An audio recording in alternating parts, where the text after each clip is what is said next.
All right. Hello, everybody. Welcome to another Slow Down Sunday. I'm feeling a heck of a lot better now than I did last week. The coughing is pretty much done, I think. I hope. I still have absolutely no idea what was wrong with me, but Ayo, it came, it went, and I just have to be here to pick up the pieces already. So, as I have mentioned on X and what you'll see in the description, we are going to be reading some more Conan the Barbarian. And today, it's going to be a little bit longer. It's the Scarlet Citadel, and I've noticed that most of the Conan stories, like the shorter ones will be 10-15 pages, but they usually range from like 20 to 30 pages. And yeah, at least according to this edition, I have the Ballantine books, or Del Rey. Yeah. So anyway, let's get right to it because this one is 30 pages long, so we need to hurry up, and we're greeted by a picture of poor Conan being dragged away as a slave. Oh no! Oh no! I know he's gonna get out of this, but oh no. Sorry, I had to open up my LaCroix. I'm in my LaCroix phase. I prefer the hibiscus one, though. I don't like the one where it gets like too frou-frou with its flavors, because then it tastes like diet flavor, if that's the best way to say it. I'm also drinking Seventh Son the Scientist along with it. So I got my beer and I got my sparkling water, because we gotta be healthy here.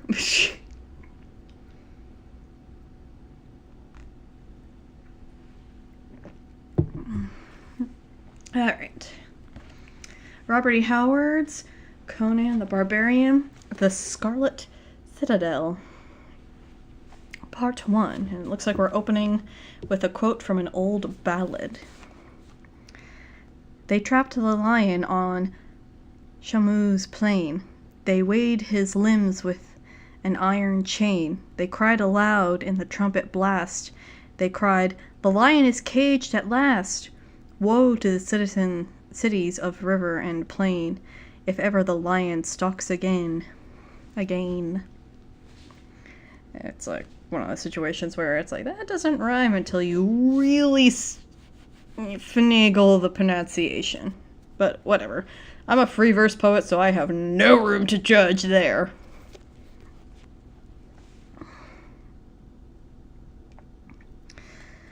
The roar of the battle had died away. The shout of victory mingled with the cries of the dying.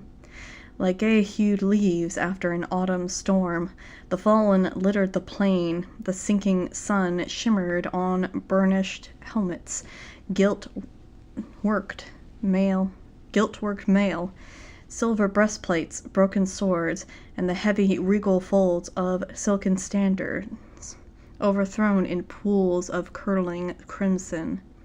In silent heaps lay war horses and their steel-clad riders, flowing manes and blowing plumes stained alike in the red tide.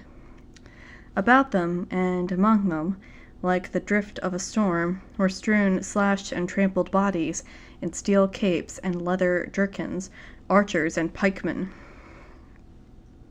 What did a pikeman do? Oh well. Ah, crap. The Oliphants sounded a fanfare of triumph all over the plain, and the hooves of the victors crutched in the breasts of the vanquished, and all the straggling, shining lines converged inward like the spokes of a glittering wheel, to the spot where the last survivor still waged unequal strife. That day, Conan, king of Aquileia, had seen the pick of his chivalry cut to pieces, smashed and hammered to bits, and swept into eternity. With 5,000 knights, he had crossed the southern-eastern border of Aquileia and ridden into the grassy meadowlands of Ophir to find his former ally, King Alamarus of Ophir, drawn up against him with the hosts of Strabonus, king of Koth.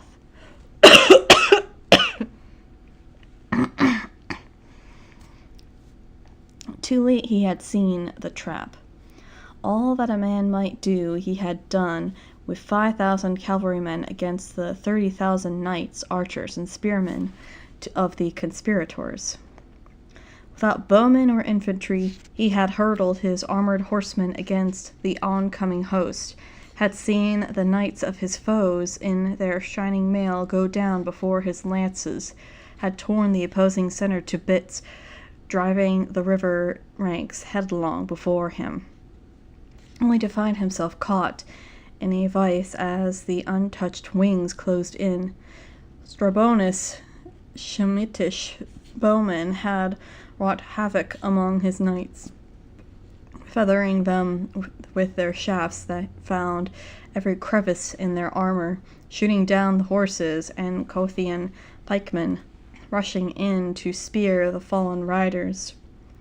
The mailed lancers of the routed center had reformed, reinforced by the riders from the wings, and had charged again and again, sweeping the field by sheer weight of numbers. The Aquilonians.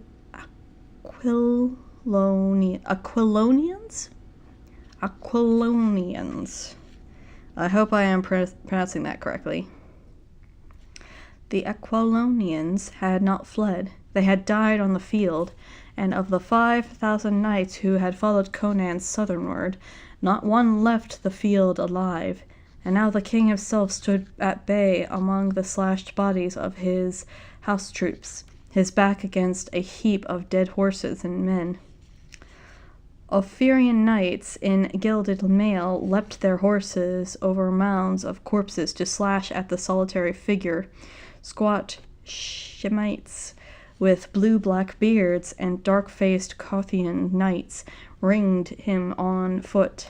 The clangor of steel rose deafeningly.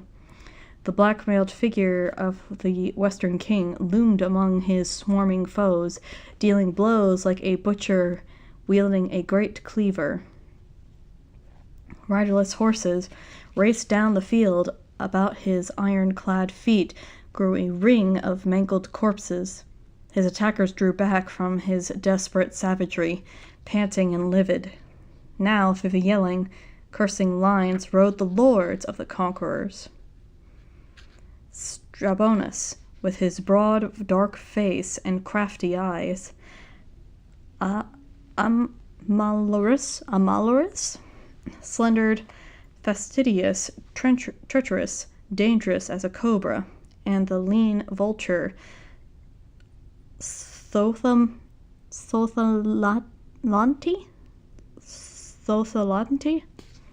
clad only in silken robes, his great black eyes glittering from a face that was like that of a bird of prey. Of this Kothian wizard dark tales were told.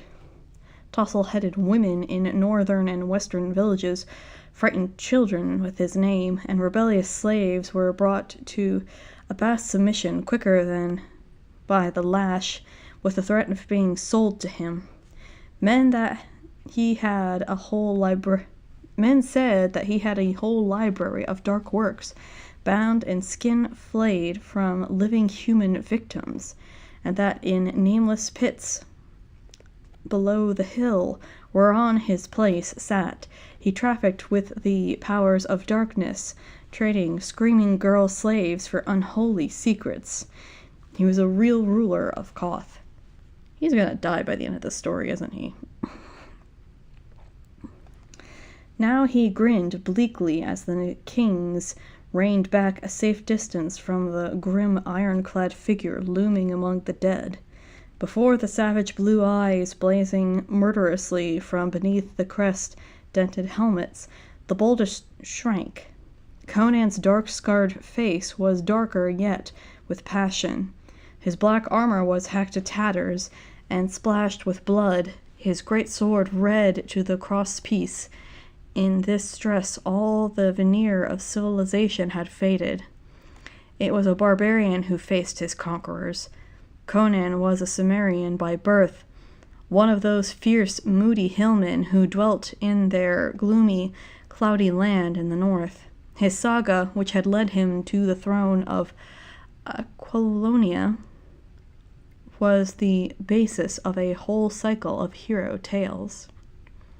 Now the kings kept their distance, and Strabonius called on his Shemishth archers to loose their arrows at his foe from a distance.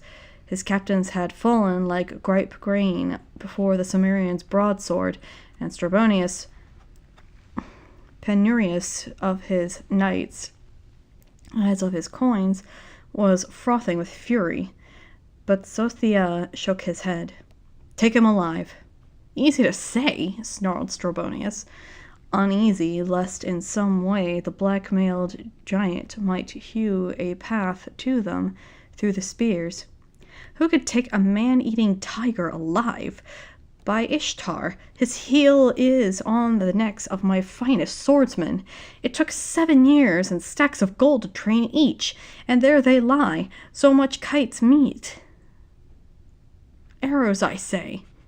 "Again, nay," snapped Sothia, swinging down from his horse. He laughed coldly. "Have you not learned by this time that my brain is mightier than any sword?"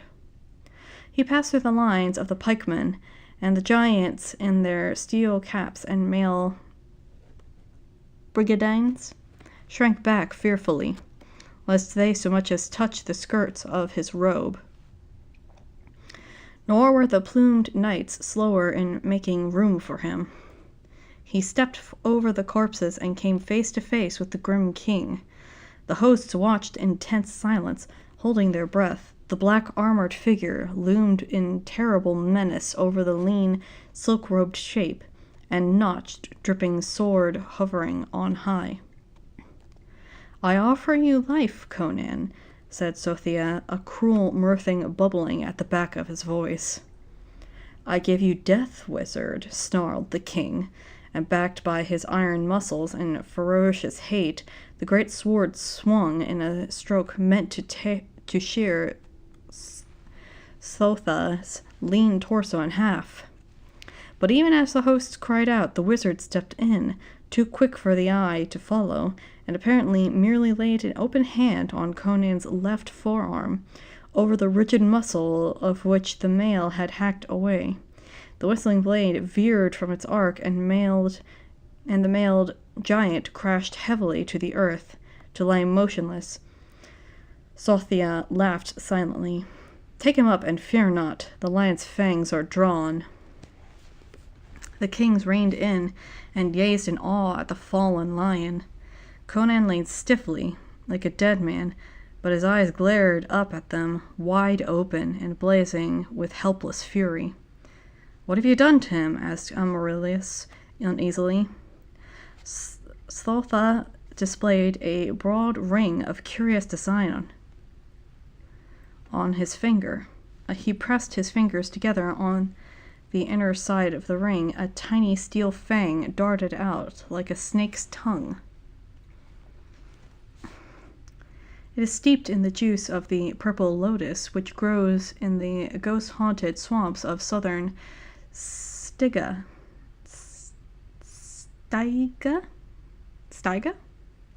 Said the magician. Its touch produces temporary paralysis. Put him in chains and lay him in a chariot. The sun sets, and it is time we were on the road for Korshemish. Hold on. I am checking something really quick.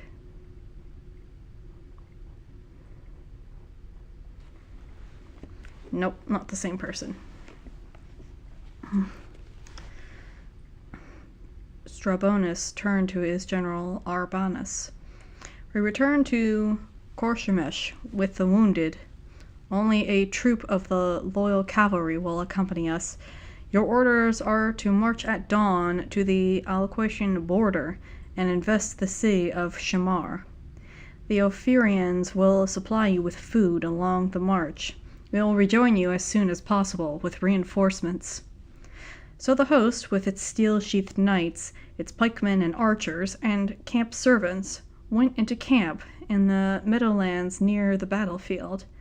And through the starry night the 2 kings and the sorcerer, who was greater than any king, rode to the capital of Strabonus, in the midst of the glittering palace troops, and accompanied by a long line of chariots loaded with the wounded. In one of these chariots lay Conan, king of Aquilonia, weighed with chains, the tang of defeat in his mouth, and the blind fury of a trapped tiger in his soul. No, not Conan. Poison which had frozen his mighty limbs to helplessness had not paralyzed his brain, as the chariot in which he lay rumbled over the meadowlands.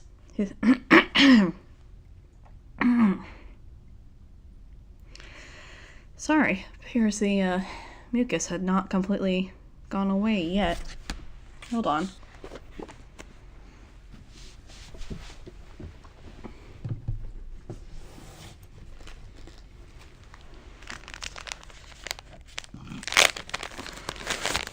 Let's see if this will help.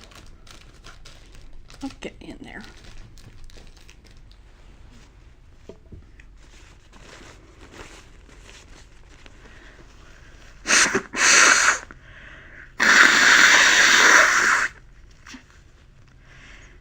I hate being sick.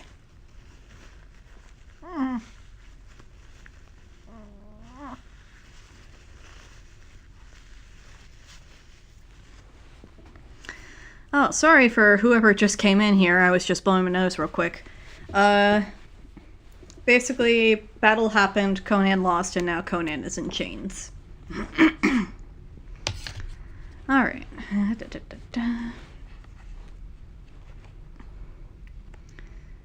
The poison which had frozen his mighty limbs to helplessness had not paralyzed his brain. As the chariot in which he lay rumbled over the meadowlands, his mind revolved maddeningly about his defeat.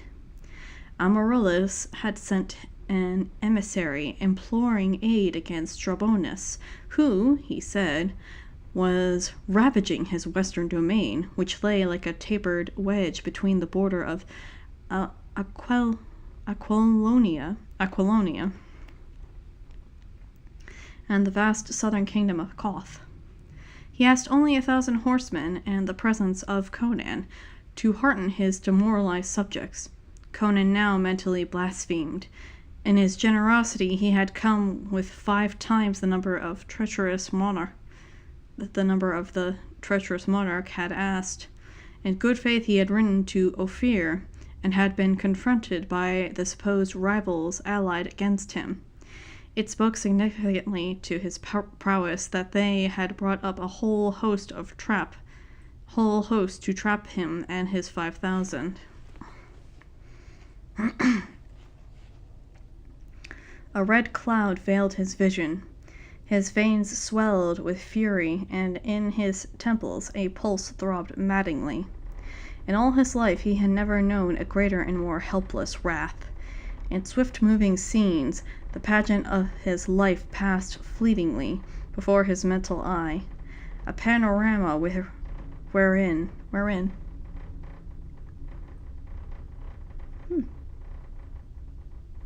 either a train or a plane is coming past.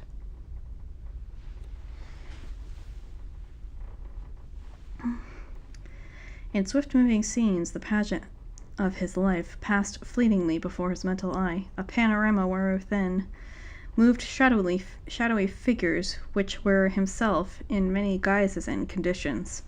Skin-clad barbarian, a mercenary swordsman in horned helmet and scale-mailed corselet, a corsair in a dragon-prowed galley that trailed a crimson wake of blood and pillage along the southern coasts, a captain of hosts in burnished steel on a rearing black charger, a king on a golden throne with the lion banner flowing above and throngs of gay-hued courtiers and ladies on their knees. But always the jouncing and rumbling of the chariot brought his thoughts back to revolve with maddening monotony about the treachery of Amalrus and the sorcerer of Sostha. The veins nearly burst in his temples, and cries of the wounded in the chariots filled him with ferocious satisfaction. Before midnight they crossed the Ophirian border, and at dawn the spears of Khorshemesh stood up gleaming and rose-tinted on the southern-eastern horizon, the slim towers overawed by the grim Scarlet Citadel that at a distance was like a splash of bright blood in the sky. That was the castle of Tostha. Only one narrow street, paved with marble and guarded by heavy iron gates, led up to it, where it crowned the hill dominating the city. The sides of that hill were too sheer to be climbed elsewhere. From the walls of the citadel one could look down on the broad white streets of the city, on mirated mosques, shops, temples, mansions, and markets. One could look down, too, on the places of the king, set in broad gardens, high-walled, luxurious riots of fruit trees and blossoms, through which artificial streams murmured and silvery foundations rippled incessantly. Over all brooded the citadel, like a condor stooping above its prey, intent on its own dark meditations. The mighty gates between the huge towers of the outer wall clanged open, and the king rode into his capital between the lines of glittering spearmen, while 50 trumpets pealed salute. But no throngs swarmed the white paved streets to fling roses before the conqueror's hooves. Strabonus had raced ahead of news of the battle, and the people, just rousing to the occupation of the day, gaped to see their king returning with a small retinue,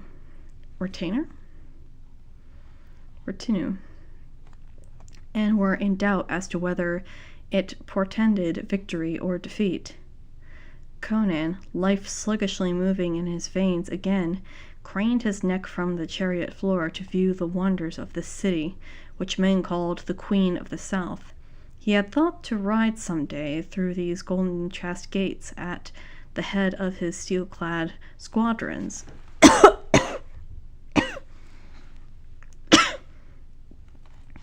With the great lion banner flowing over his helmed head.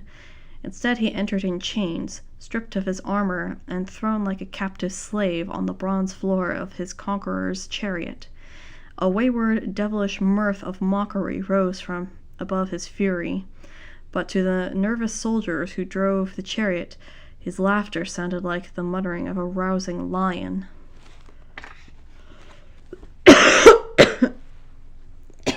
Guess I still have that cough after all. Pot 2.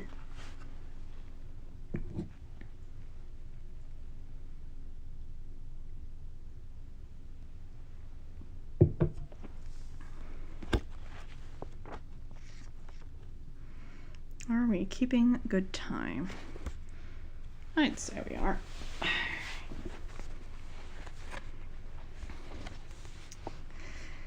Gleaming shell of an outworn lie, fable of right divine. You gained your crowns by heritage, but blood was the prize of mine. The throne that I won by blood and sweat, by Crom, I will not sell. for promise of valleys filled with gold, or threat of the halls of hell, road of kings. In the citadel, in a chamber with a domed ceiling of carven jet, and the fretted arches of doorways glimmering with strange dark jewels, a strange conclave came to pass. Conan of Aquilonia,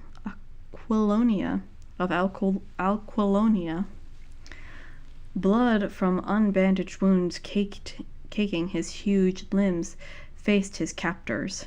On either side of him stood a dozen black giants, grasping their long shaft axes. In front of him stood Sotha, and on divans lounged Strabonius and Almalrus, in their silks and gold, gleaming with jewels, naked slave boys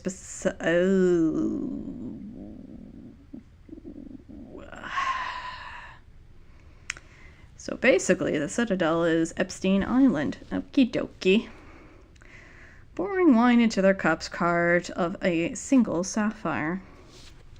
In strong contrast stood Conan, grim, blood-stained, naked but for a loincloth, shackles on his mighty limbs,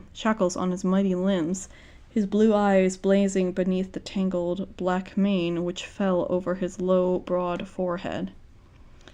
He dominated the scene, turning to tinsel the pomp of the conquerors by the sheer vitality of his elemental personality, and the kings in their pride and splendor were aware of it, each in his secret heart, and were not at ease.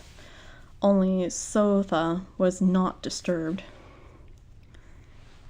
"Our desires are quickly spoken, King of Aquilonia," said Sotha. "It is our wish to extend our empire." "And so you want to swine my kingdom?" rasped Conan. "What are you but an adventurer, seizing a crown to which you have no more claim than any other wandering barbarian?" parried Amalrus.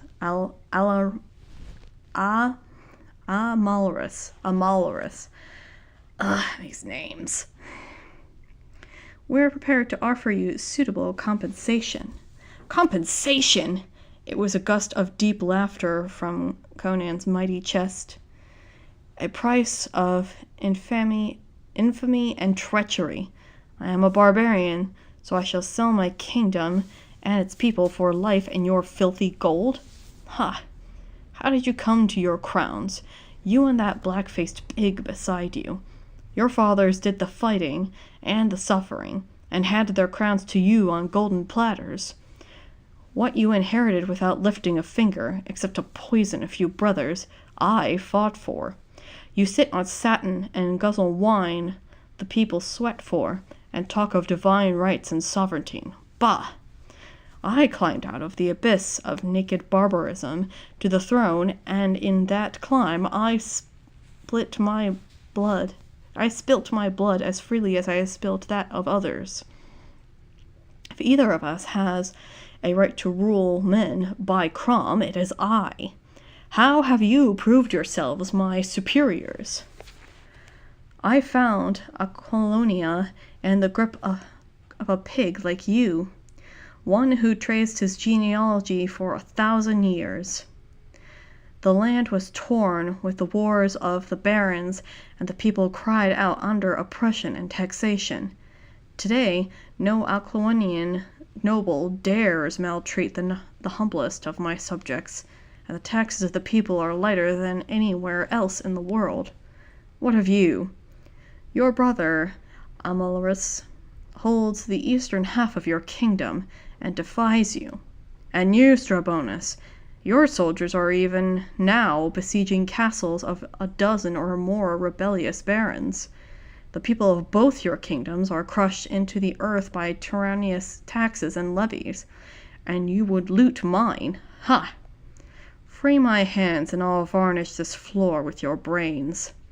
Sotha grinned bleakly to see the rage of his kingly companions. All this, truthful though it be, is beside the point. Our plans are no concern of yours. Your responsibility is at an end, where you sign this parchment, which is an abdication in favor of Prince Arpello of Pelia. Blech. We will give you arms and horse, and 5,000 golden lunas, and escort you to the eastern frontier. Setting me adrift where I was when I rode into Aquilonia to take service in her armies, except in the added burdens of a traitor's name. Conan's laugh was like a deep short bark of a timber wolf. Arpello, eh? I've had suspicions of that butcher of Pelia. Can you not even steal and pillage frankly and honestly? But you must have an excuse, however thin. Arpello claims a trace of royal blood, so you use him as an excuse for theft and a satrap of rule through. I'll see you in hell first. You're a fool, exclaimed Amalrus. You're in our hands, and we can take both crown and life at our pleasure.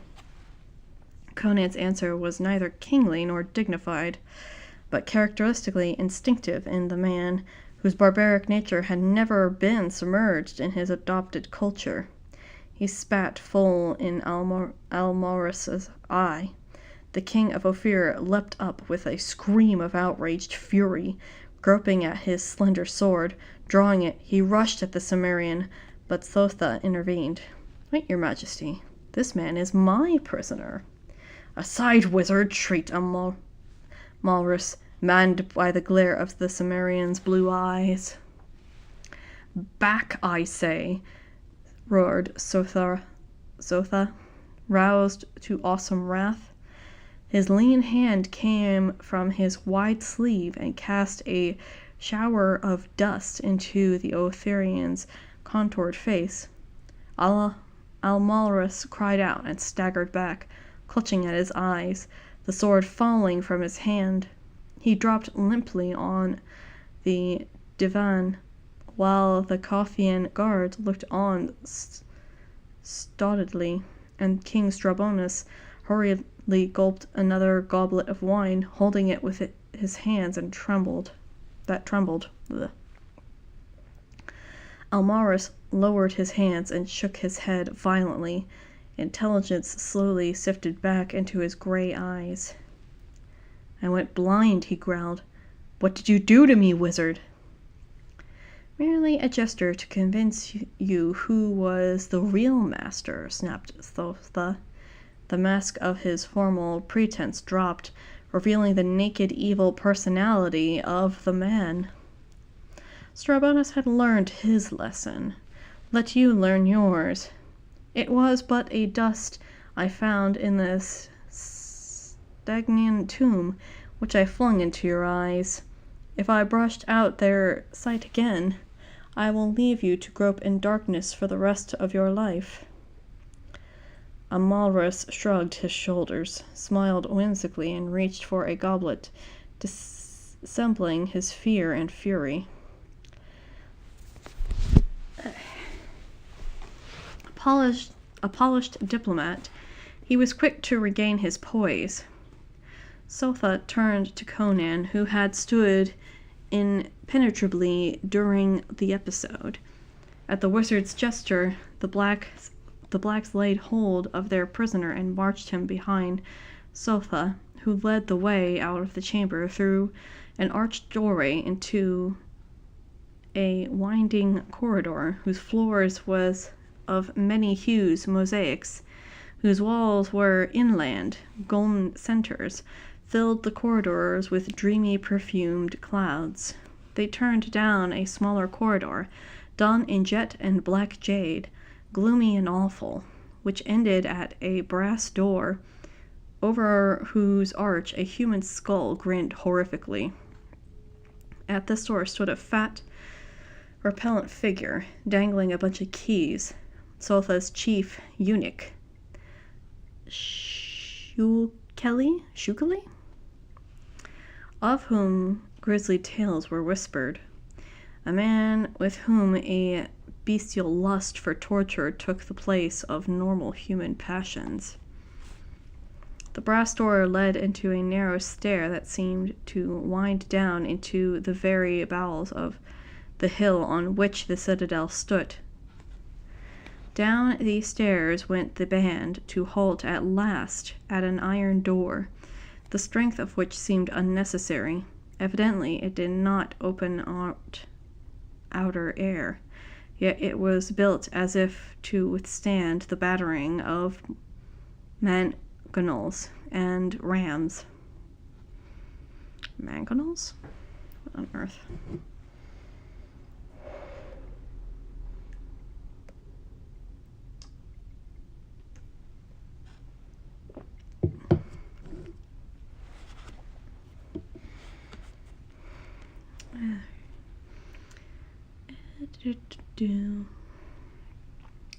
Shulkily opened it, and as he swung back the ponderous portal, Conan noted the evident uneasiness among the black giants who guarded him. Nor did Shulkily seem altogether devoid of nervousness as he peered into the dark beyond. Inside the great door there was a second barrier, composed of heavy steel bars. It was fastened by an ingenious bolt, which had no lock and could not be worked only for the outside. This bolt shot back. The grill slid into the wall.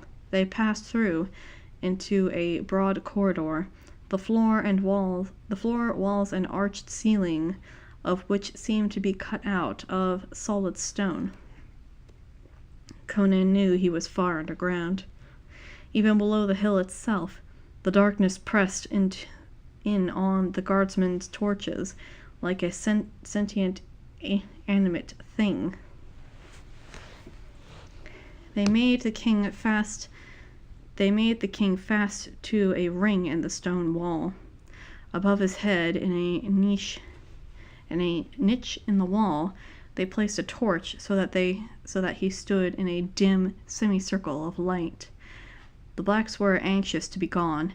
They muttered among themselves and cast fearful glances at the darkness. Sulfa motioned them out, and they filed through the door in stumbling haste, as if fearing that the darkness might take tangible form, and spring upon their backs. Sulfa turned towards Conan, and the king noticed uneasily that the wizard's eyes shone in the semi-darkness, and that his teeth much resembled the fangs of a wolf, gleaming whitely in the shadows. "And so farewell, barbarian," mocked the sorcerer. "I must stride to Shamar and the siege. In 10 days I will be in your palace at Tamar with my warriors. What word from you shall I say to your women before I flay their dainty skins for scrolls whereon to chronicle the triumphs of Sophalanti?" Conan answered with a searing Cimmerian curse that would have burst the eardrums of an ordinary man, and Sopha laughed thinly and withdrew. Conan had a glimpse of his vulture-like figure through the thick-set bars as he slid home the grate. Then the heavy outer door clanged. The silence fell like a pall. "Oh no, oh no." There's no a rhyme or reason with how long or short these parts are. Yeah. There is no rhyme or reason. Let's take a little break. I might have to split this one up because it is a much longer story.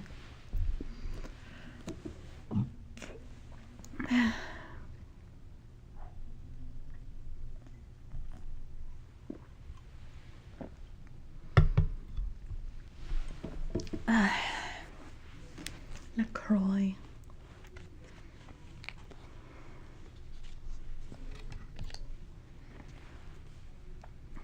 Part 3. The lion strode through the halls of hell. Across his path grim shadows fell, of many a mowing, nameless shape, monsters with dripping jaws agape. The darkness shuddered with scream and yell when the lion stalked through the halls of hell. Old ballad. I wonder if Robin E. Howard wrote these poems, because he has written poetry before, but of course it's poetry about, fighting, barbarism, and all that jazz, all that good stuff. King Conan tested the ring in the wall and the chain that bound him. His limbs were free, but he knew that his shackles were beyond even his iron strength. The links of the chain were as thick as his thumb and were fastened to a band of steel about his waist, a band broad as his hand and half an inch thick. The sheer weight of his shackles would have slain a lesser man with exhaustion. The locks that held band and chain were massive affairs that a sledgehammer could hardly have dented. As to the ring, evidently it went clear through the wall and was clinched on the other side. Conan cursed, and panic surged through him as he glared into the darkness that pressed against the half-circle of light. All the superstitious dread of the barbarian slept in his soul, untouched by civilized logic. His primitive imagination peopled the subterranean darkness with grisly shapes. Besides, his reason told him that he had not been placed there merely for confinement. His captors had no reason to spare him. He had been placed in these pits for a definite doom. He cursed himself for his refusal of their offer, even while his stubborn manhood revolted at the thought. And he knew that were he taken forth and given another chance, his reply would be the same. He would not sell his subjects to the butcher, and yet it had been with no thought of anyone's gain but his own that he had seized the kingdom originally. Thus subtly does the instinct of sovereign responsibility enter even a red-handed plunderer sometimes. Conan thought of Sotha's last abominable threat and groaned in sick fury, knowing it was no idle boast. Men and women were to the wizard no more than the writhing insect is to the scientist. Soft white hands that had caressed him, red lips that had been pressed to his, dainty white bosoms that had quivered to his hot, fierce kisses, to be stripped of their delicate skin, white as ivory and pink as young petals. From Conan's lips burst a yell so frightful and inhuman that its mad fury that a listener would have stared in horror to know that it came from a human throat.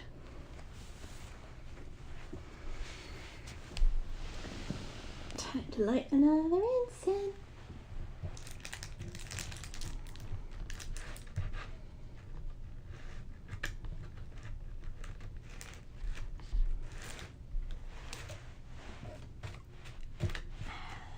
Fire.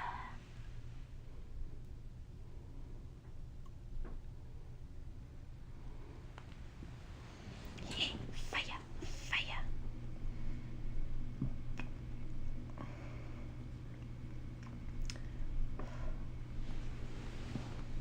Mm-hmm.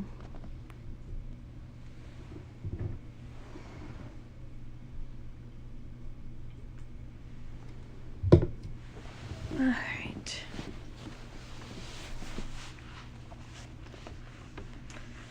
The shuddering echoes made him start and brought back his own situation vividly to the king.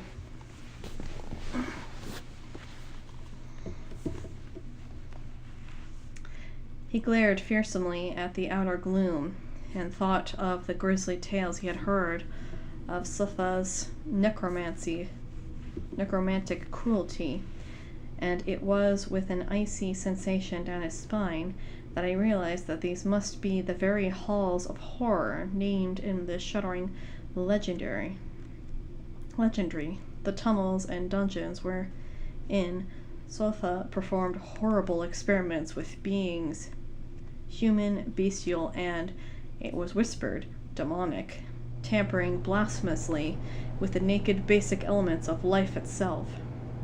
Rumor said that the mad poet Ronaldo had visited these pits and had been shown horrors by the wizard, and that the nameless monstrosities of which he hinted in his awful poem, The Song of the Pit, were no mere fantasies of disordered brain. That brain had crashed to dust beneath Conan's battle-axe on the night the king had fought for his life with the assassins, the mad rhymer had led into the betrayed palace, but the shuddersome words of the grisly song still rang in the king's ears as he stood there in his chains. You know, I wish these books put these stories like chronologically if they're released. I wonder if they are chronological in their release, but it would have been nice to get more of a like timeline, because it's like, wait, why do I know you? And it's like, oh yeah, you're from another story. And it's like, okay, Conan's king now he's just a soldier, now he's just him doing his barbarian thing, he's king again, what's going on? That is my big criticism of the Del Rey books.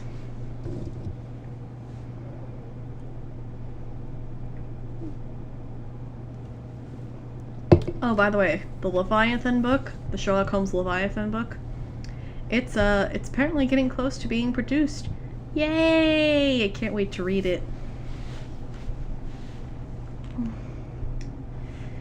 Even with the thought that the Cimmerian was frozen by a soft rustling sound, blood freezing in its implication, he tensed in an attitude of listening, painful in its intensity.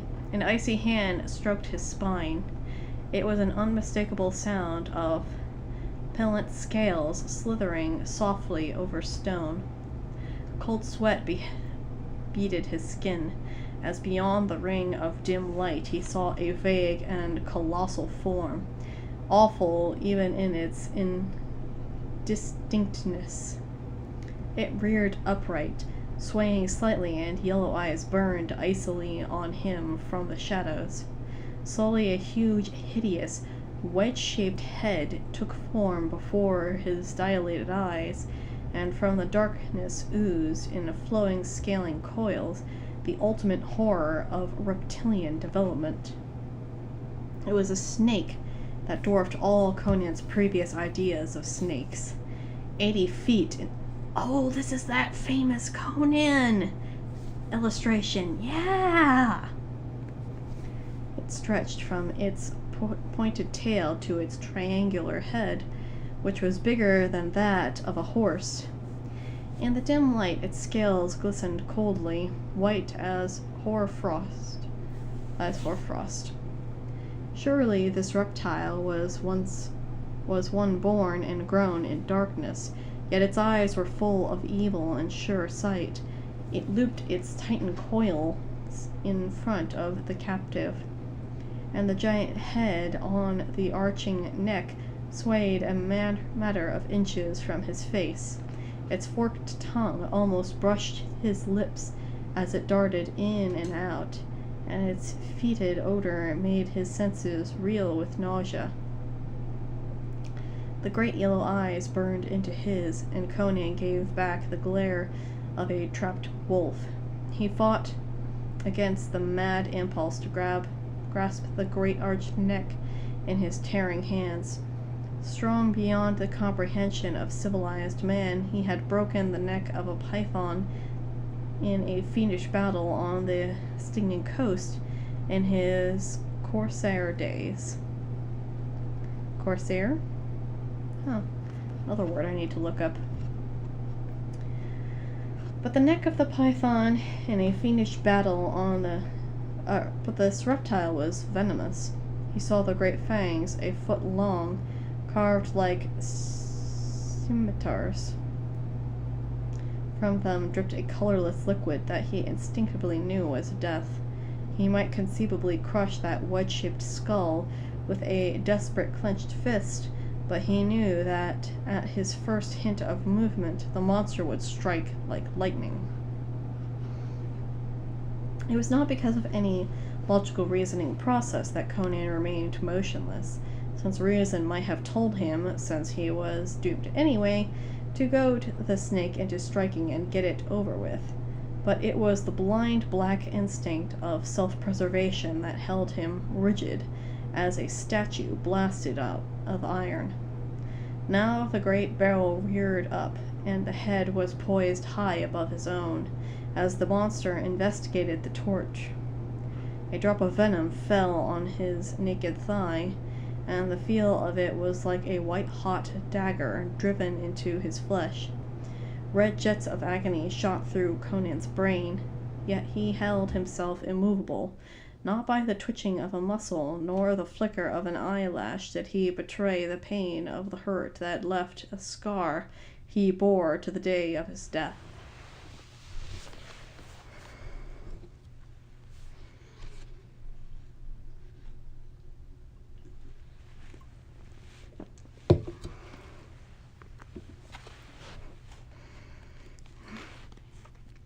The serpent swayed above him, as if seeking to ascertain whether they were in truth life in this figure which stood so deathlike still. Then suddenly, unexpectedly, the outer door, all but invisible in the shadows, clanged stridently.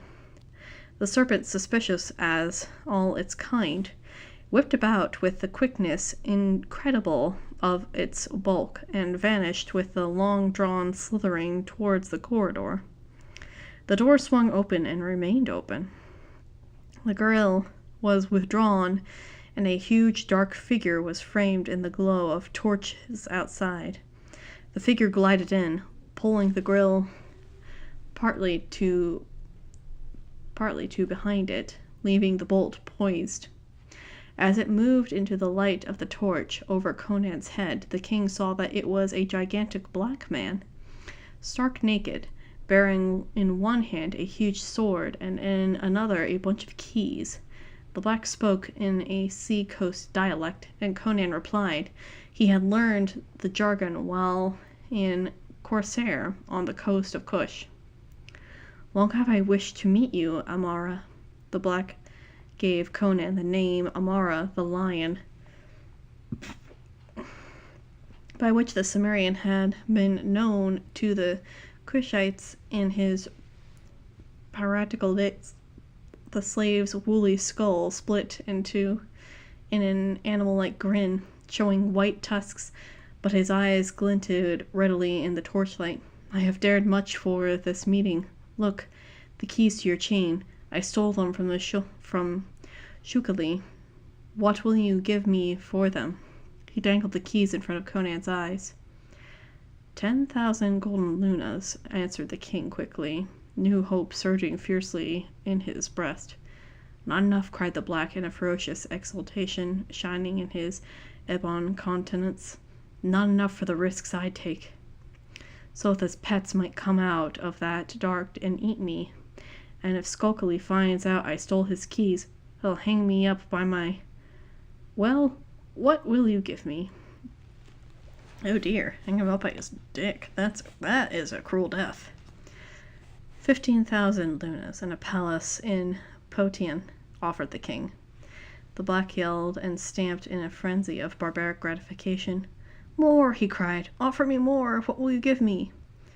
"You black dog!" The red mists of fury swept across Conan's eyes. "Were I free, I'd give you a broken back. Did Shukali send you here to mock me?" "Shukali knows nothing of my coming, white man," answered the black, craning his thick neck to peer into Conan's savage eyes. "I know you from of old, since the days when I was a chief among a free people before the Stygians took me and sold me into the north. Do you not remember the sack of Abombi, when your sea wolves swarmed in? Before the palace of King Ajaga, you slew a chief, and a chief fled from you. It was my brother who died, and it was I who fled. I demand of you a blood price, Amara. Free me, and I'll pay you your weight in gold pieces, growled Conan. The red eyes glittered, and the white teeth flashed wolfishly in the torchlight. Aye, you white dog, you are like all your race. But to a black man, gold can never pay for blood. The price I ask is your head. The last word was a maniacal shriek that sent the echoes shivering.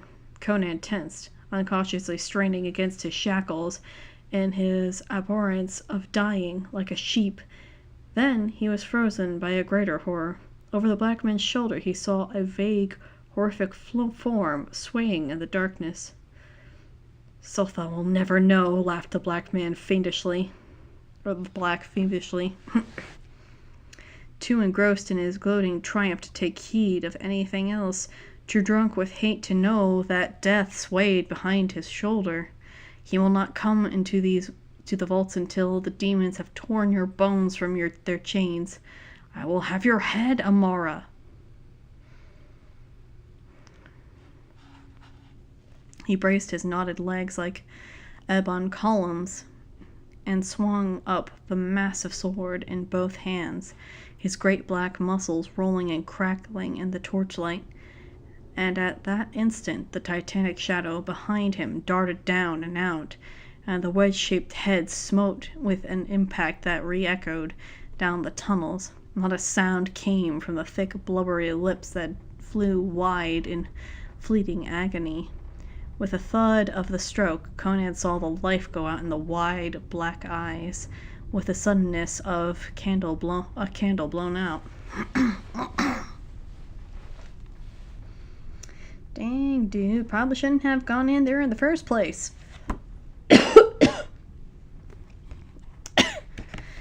Your brother is looking up from the heavens being like, you fucking dumbass.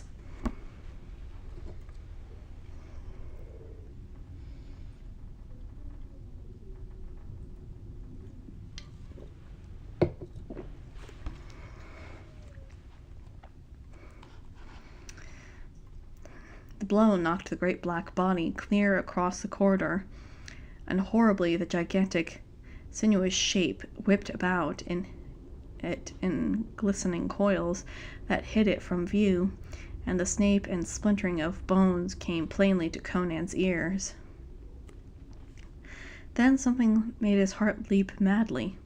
The sword and the keys had flown from the black's hands to crash and jangle on the stone, and the keys lay almost at the king's feet.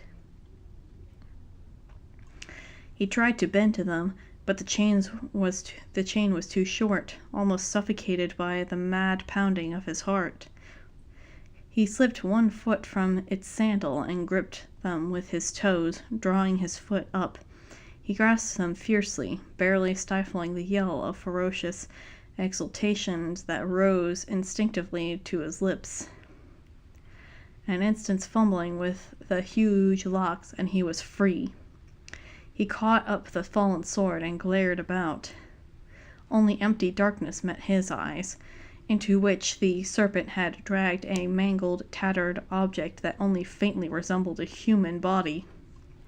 Conan turned to the open door. A few quick strides brought him to the threshold.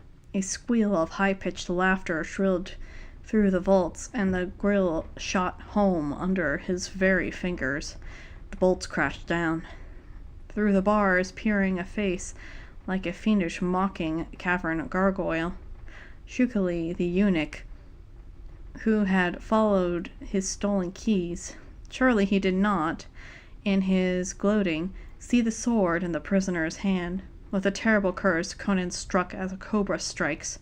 The great blade hissed between the bars, and Shukali's laughter broke in a death scream. The fat eunuch bent at the middle, as if bowing to his killer, and crumpled like a tallow. his pudgy hands clutching vainly at his spilling entrails. Ah, well. What's the life of a eunuch anyway? Not much of a life if you can't have your own dick.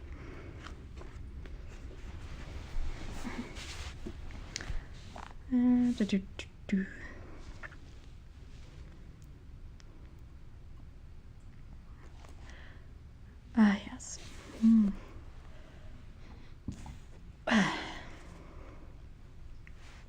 Conan snarled in savage satisfaction, but he was still a prisoner.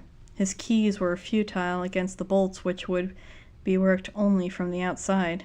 His experience touch told him the bars were hard as the sword. An attempt to hew his way to freedom would only splinter his one weapon. Yet he found dents on those adamantian bars, like the marks of incredible fangs, and wondered if an involuntary shudder what nameless monsters had so terribly assailed the bars. Regardless, there was but one thing for him to do, and that was to seek some other outlet. Taking the torch from the niche, he set off down the corridor, sword in hand. He saw no sign of the serpent or its victim, only a great smear of blood on the stone floor. Darkness stalked on noiseless feet about him, scarcely driven back by his flickering torch. On either hand he saw dark openings, but he kept to the main corridor, watching the floor ahead of him carefully, lest he fall into some pit. And suddenly he heard the sound of a woman weeping piteously. Another of Sultha's victims, he thought, cursing the wizard anew, and turning aside, followed the sound down a smaller tunnel, dank and damp.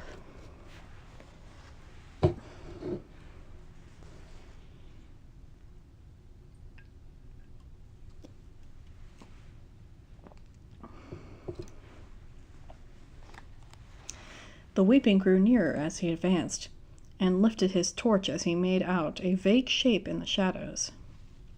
Stepping closer, he halted in sudden horror at the amorphic bulk which sprawled before him. Its unstable outline somewhat suggested an octopus, but its malformed tentacles were too short for its size, and its substance was a quaking, jelly-like stuff which made him physically sick to look at. From among this loathsome gleeded mass reared up a frog-like head, and he was frozen with nauseated horror to realize that the sound of weeping was coming from those obscene, blubbery lips.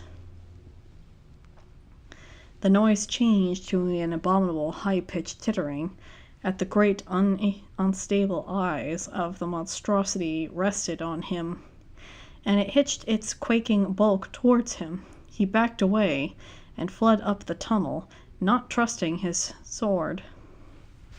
The creature might be composed of terrestrial matter, but it shook his very soul to look upon it, and he doubted the power of man-made weapons to harm it. For a short distance he heard it flopping and floundering after him, screaming with horrible laughter. The unmistakable human note in its mirth almost staggered his reason. It was exactly such laughter as he had heard bubble obscenely from the fat lips of the salacious woman of Shadizar,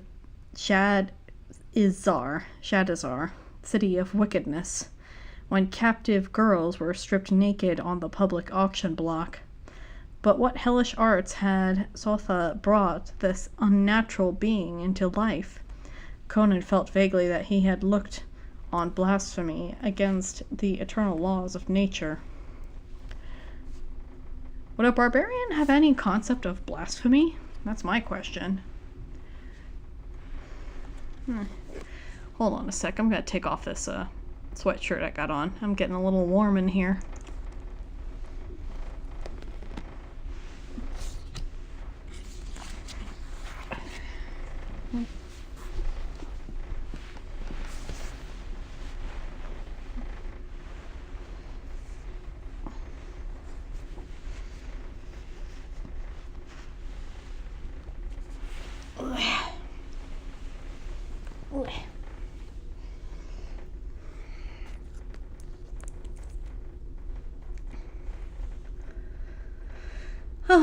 Sorry about that. It's just I initially was wearing my big blanket sweatshirt for warmth because I was writing earlier, and I don't know why, but for some reason I just got really, really warm.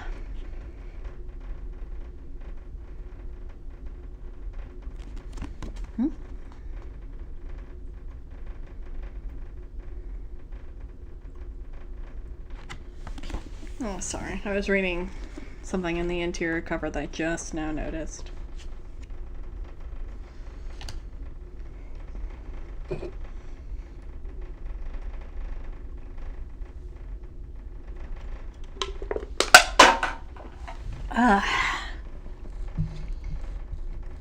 That crumb.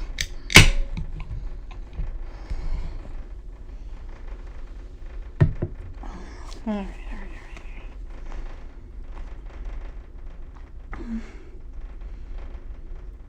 He ran towards the main corridor, but before he reached it, he crossed a sort of small square chamber where two tunnels crossed. As he reached this chamber, he was flashingly aware of some small, squat bulk on the floor ahead of him. Then, before he could check his flight or swerve aside, his foot struck something yielding that squalled shrilly, and he was precipitated headlong, the torch flying from his hand and being extinguished as it struck the stone floor. Half stunned by his fall, Conan rose and groped in the darkness. His sense of direction was confused, and he was unable to decide in which direction lay the main corridor. He did not look for the torch, as he had no means of rekindling it. His groped hands found the opening of the tunnels, and he chose one at random. How long he traversed it in utter darkness he never knew, but suddenly his barbarian's instinct of near peril halted him short. He had the same feeling he had when standing on the brink of great precipices in the darkness.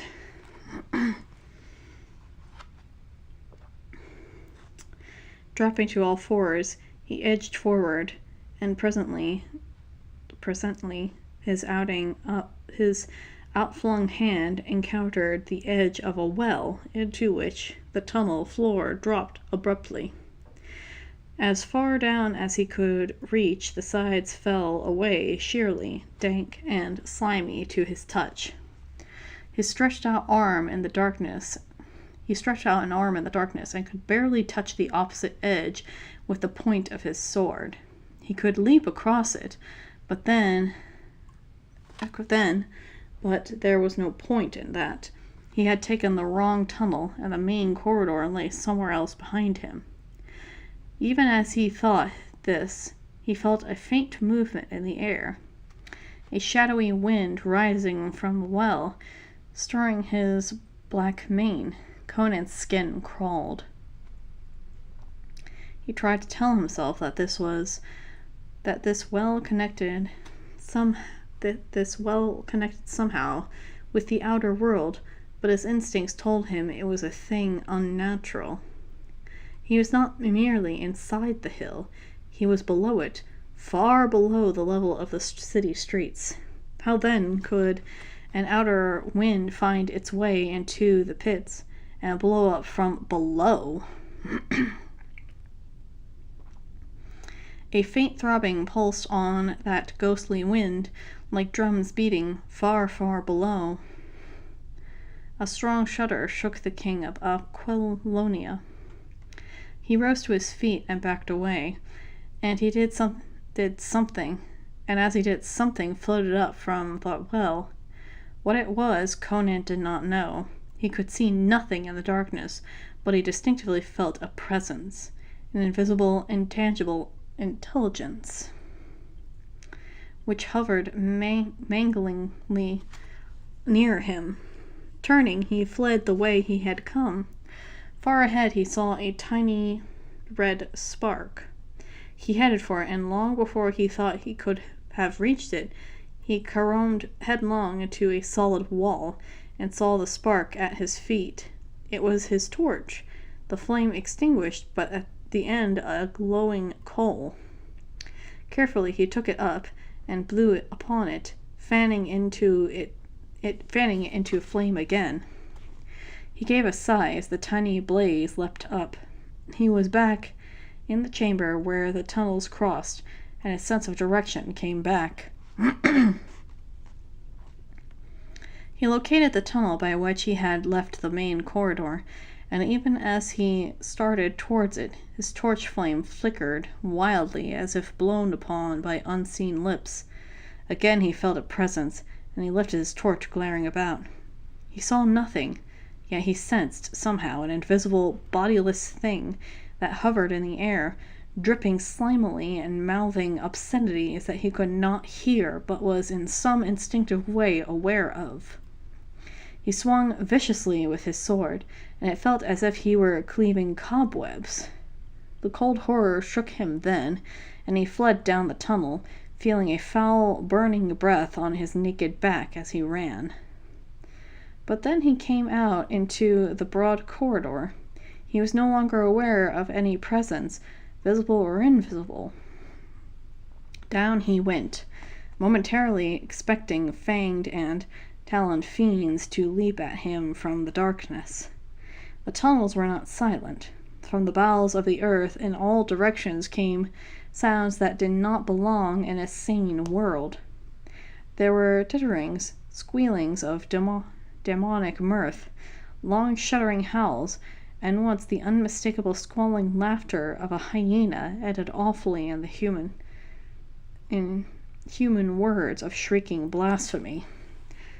Again, I don't know if Conan understands the concept of blasphemy, but okay, whatever. He heard the pad of stealthy feet in the mouths of the tunnels, caught glimpses of shadowy forms, monstrous and abnormal in outline.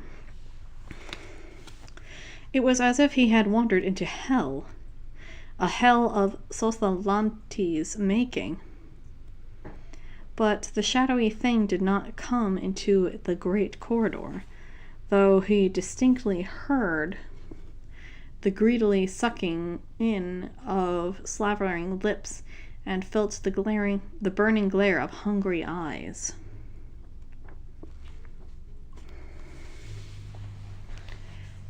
Boy.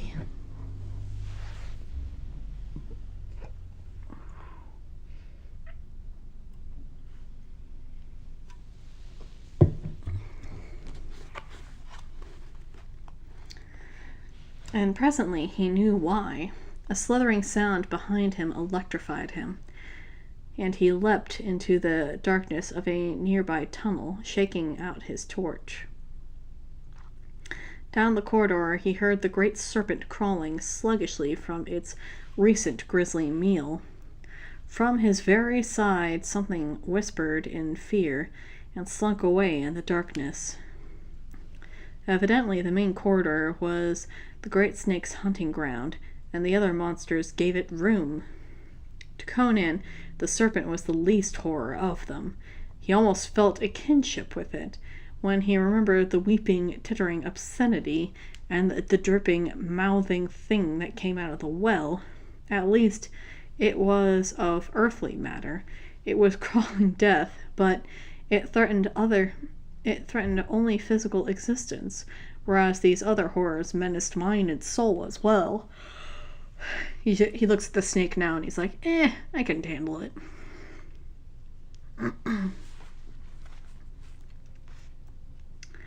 After it had passed down the corridor, he followed, at what he hoped was a safe distance, blowing his torch into flame again. He had not gone far when he had heard a low moan that seemed to emanate from the black entrance of a tunnel nearby.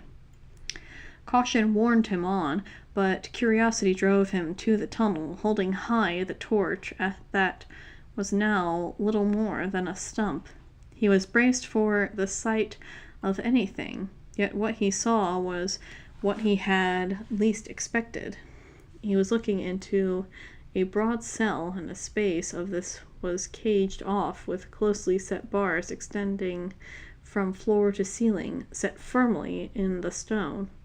Within these bars lay a figure, which, as he approached, he saw was either a man or the exact likeness of a man, twined and bound about with the tendrils of a thick vine which seemed to grow through the solid stone of the floor.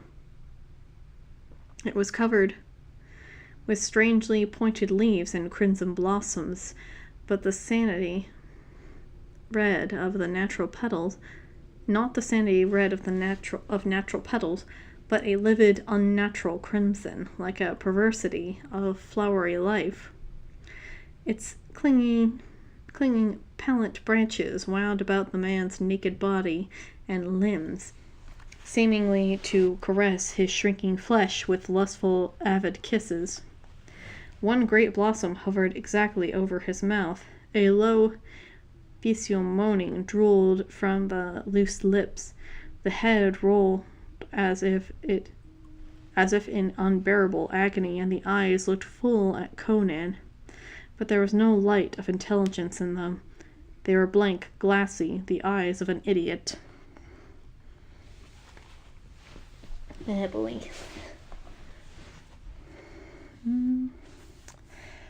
Now the great crimson blossom dipped and pressed its petals over the writhing limbs. The limbs of the wretch twisted in anguish. The tendrils of the plant quivered as if in ecstasy, vibrating their full, snaky length. Waves of changing hues surged over them. Their color grew deeper, more venomous. Conan did not understand what he saw, but he knew that he looked on horror of some kind. Man or demon, the suffering of the captive touched Conan's wayward and impulsive heart. He sought for entrance and found a grille-like door in the bars, fastened with a heavy lock, for which he found a key among the keys he carried, and entered. Instantly the petals of the livid blossom spread like the hood of a cobra. The tendrils reared menacingly, and the whole plant shook and swayed towards him. Here was no blind growth of natural vegetation.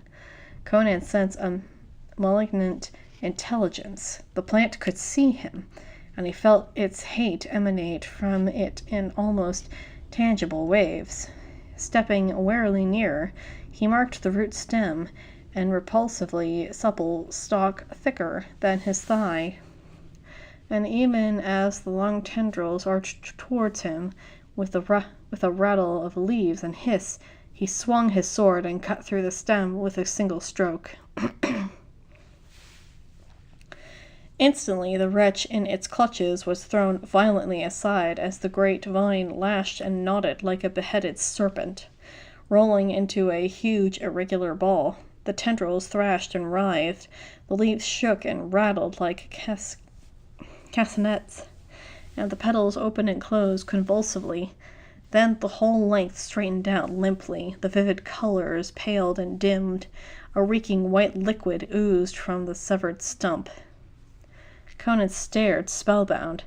Then a sound brought him round, sword lifted. The freed man was on his feet, surveying him. Conan gaped in wonder. No longer were the eyes in the worn face expressionless. Dark and meditative, they were alive with intelligence and the expression of imbecility that had dropped from the face like a mask. The head was narrow and well-formed, with a high, splendid forehead. The whole build of the man was aristocratic, evidently no less in his tall, slender frame than in his small, trim feet and hands. His first words were strange and startling. "What year is this?" he asked, speaking Gothic. "Today is the 10th day of the month Yulnik in the year of the Gazelle," answered Conan. "Jaculin, it's Ishtar," muttered the stranger. 10 years? He drew a hand across his brow, shaking his head as if to clear his brain of cobwebs. "All is dim yet. After a 10-year emptiness, the mind cannot be expected to begin functioning clearly at once. Who are you? Conan, once of Samaria, now king of Aquilonia. The other's eyes showed surprise.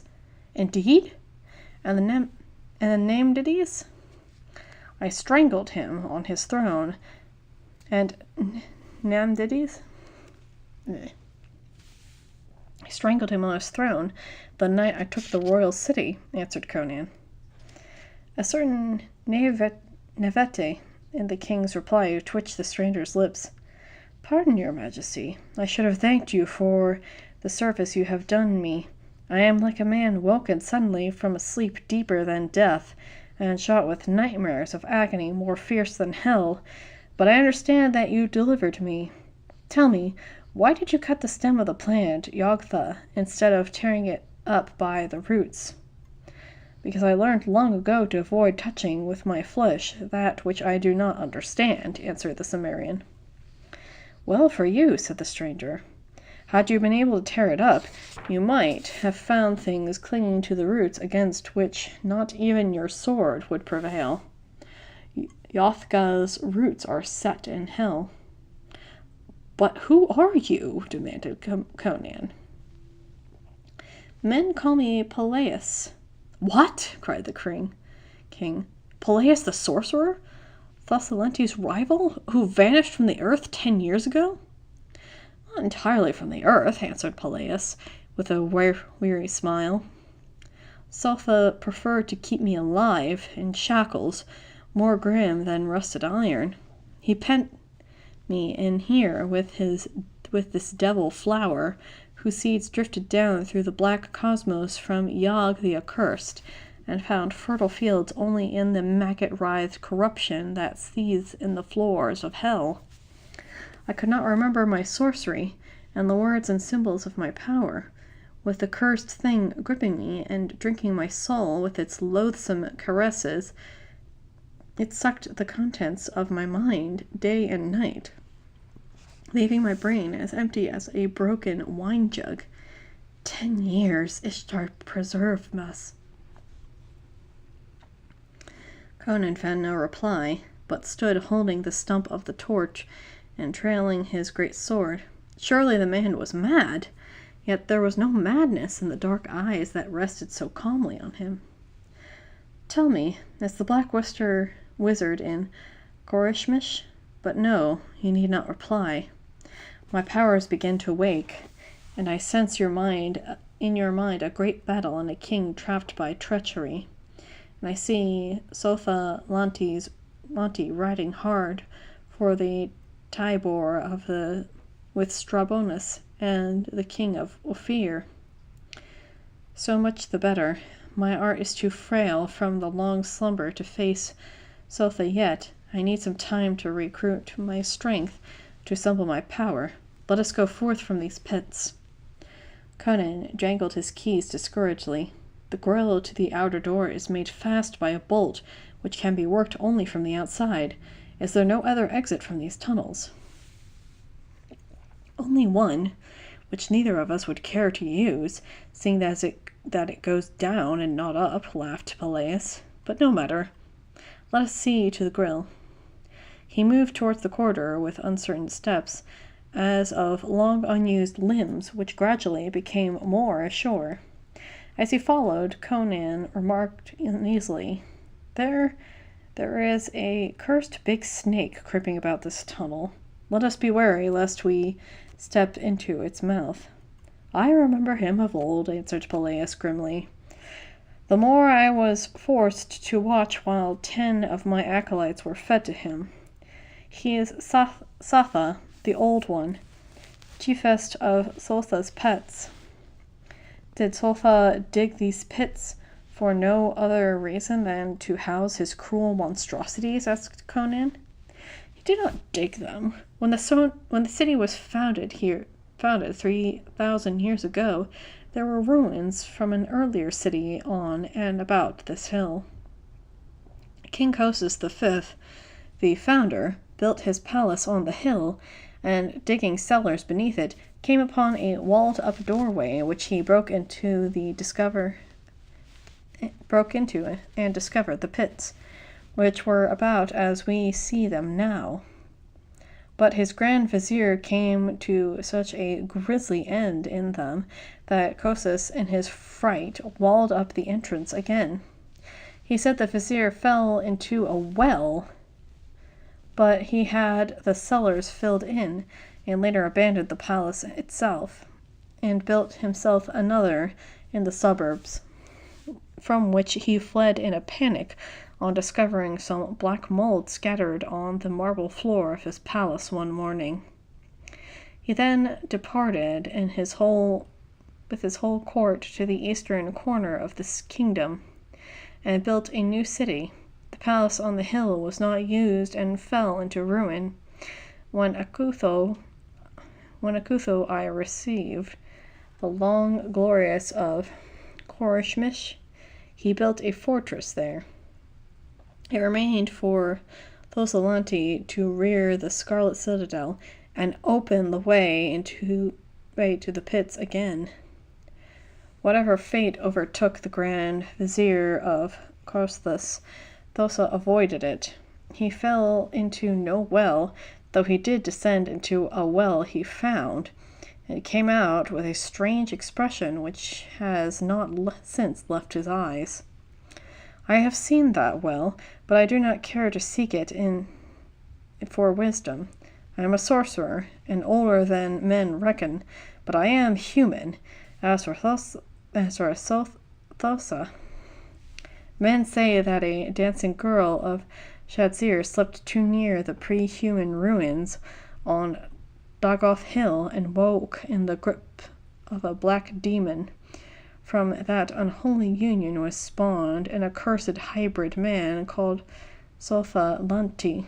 Conan cried out sharply and recoiled, thrusting his companion back. Before them rose the great shimmering white form of Satha, an ageless hate in his eyes. I gotta put my jacket back on. I was hot, now I am cold.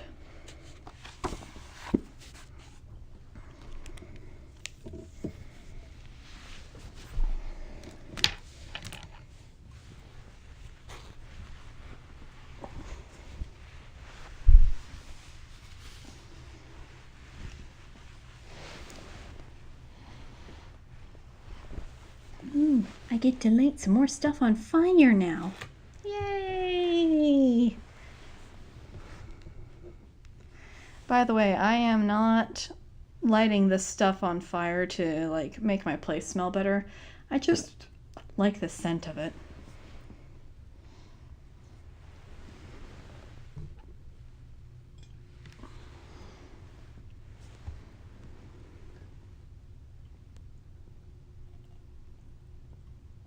Come on, catch fire. There we go. There we go.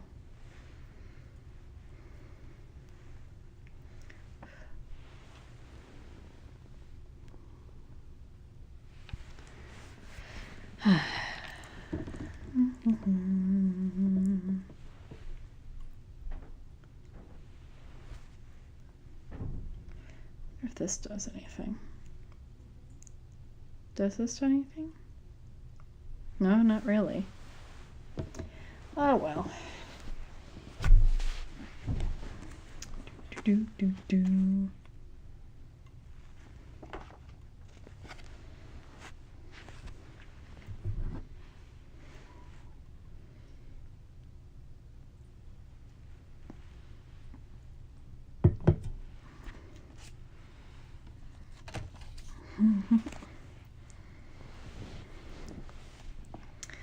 Alright, Conan cried out and recoiled, thrusting his companion back. Before them rose the great shimmering white form of Satha, an ageless hate in its eyes. Conan tensed himself for one mad berserker onslaught to thrust the glowing... Oh dear. YouTube, please do not hoe me. To thrust the glowing faggot into the fiendish contents and throw his life into the ripping sword stroke. But the snake was not looking at him. It was glaring over his shoulder at the man called Peleus, who stood with his arms folded, smiling, and in the great cold yellow eyes slowly the hate died out in a glitter of pure fear. The only time Conan ever saw such an expression in the reptile's eyes. With a swirling rush like the sweep of a strong wind, the great snake was gone. "What did he see to frighten him?" asked Conan, eyeing his companion uneasily. "The Scales people see what escapes the mortal eye," answered Peleus cryptically. "You see my fleshly guise, he saw my naked soul." An icy trickle disturbed Conan's spine, and he wondered if, after all, Peleus were a man, or merely another demon of the pits in a mask of humanity.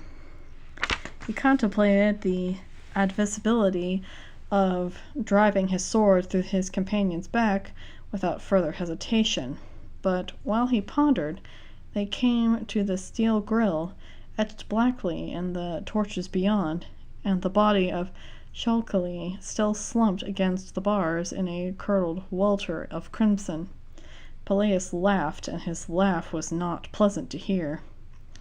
"By the ivory hips of Ishtar, who is our doormat? Lo, it is no less than the noble Shukali, who hanged my young men by their feet and skinned them with squeals of laughter. Do you sleep, Shukali? Why do you lie so stiffly, with your fat belly sunk in like a dressed pig's?" "He is dead," muttered Conan, ill at ease to hear these wild words. "Dead or alive," laughed Peleus, "he shall open the door for us." He clapped his hands sharply and cried, "Rise, Shukali, rise from hell, and rise from the bloody floor, and open the door for your masters. Rise, I say!" An awful groan reverberated through the vaults. Conan's hair stood on end. "Oh crap, maybe I shouldn't have saved this dude." And he felt clammy sweat beaded his hide. For the body of Shukali stirred and moved with the infantile groping of the fat hands. The laughter of Peleus was merciless as a flint hatchet, as the form of the eunuch reeled upright, clutching at the bars of the grille. Conan, glaring at him, felt his blood turn to ice, and the marrow in his bones to water, for Shukali's wide-open eyes were glassy and empty, and from the great gash in his belly his entrails hung limply on the floor. The eunuch's feet stumbled among his entrails as he worked the bolt, moving like a brainless automaton. When he had first stirred, Conan had thought that by some incredible chance the eunuch was alive, but the man was dead, had been dead for hours. Peleus sauntered through the open grille, and Conan crowded through behind him, sweat pouring from his body, shrinking away from the awful shape that slumped on sagging legs behind the grate it held open. Peleus passed on without a backward glance, and Conan followed him, in the grip of a nightmare and nausea. He had not taken half a dozen strides when a sudden thud brought him round. Shukali's corpse lay limply at the foot of the grille. "His task is done, and hell gapes for him again," replied Peleus. "This dude does not give a fuck." Politely, effectively not to notice the stronger shudder which shook Conan's mighty frame. He led the way up the long stairs and through the brass skull-crowned door at the top. Conan gripped his sword, expecting a rush of slaves, but silence gripped the citadel. They passed through the black corridor and came into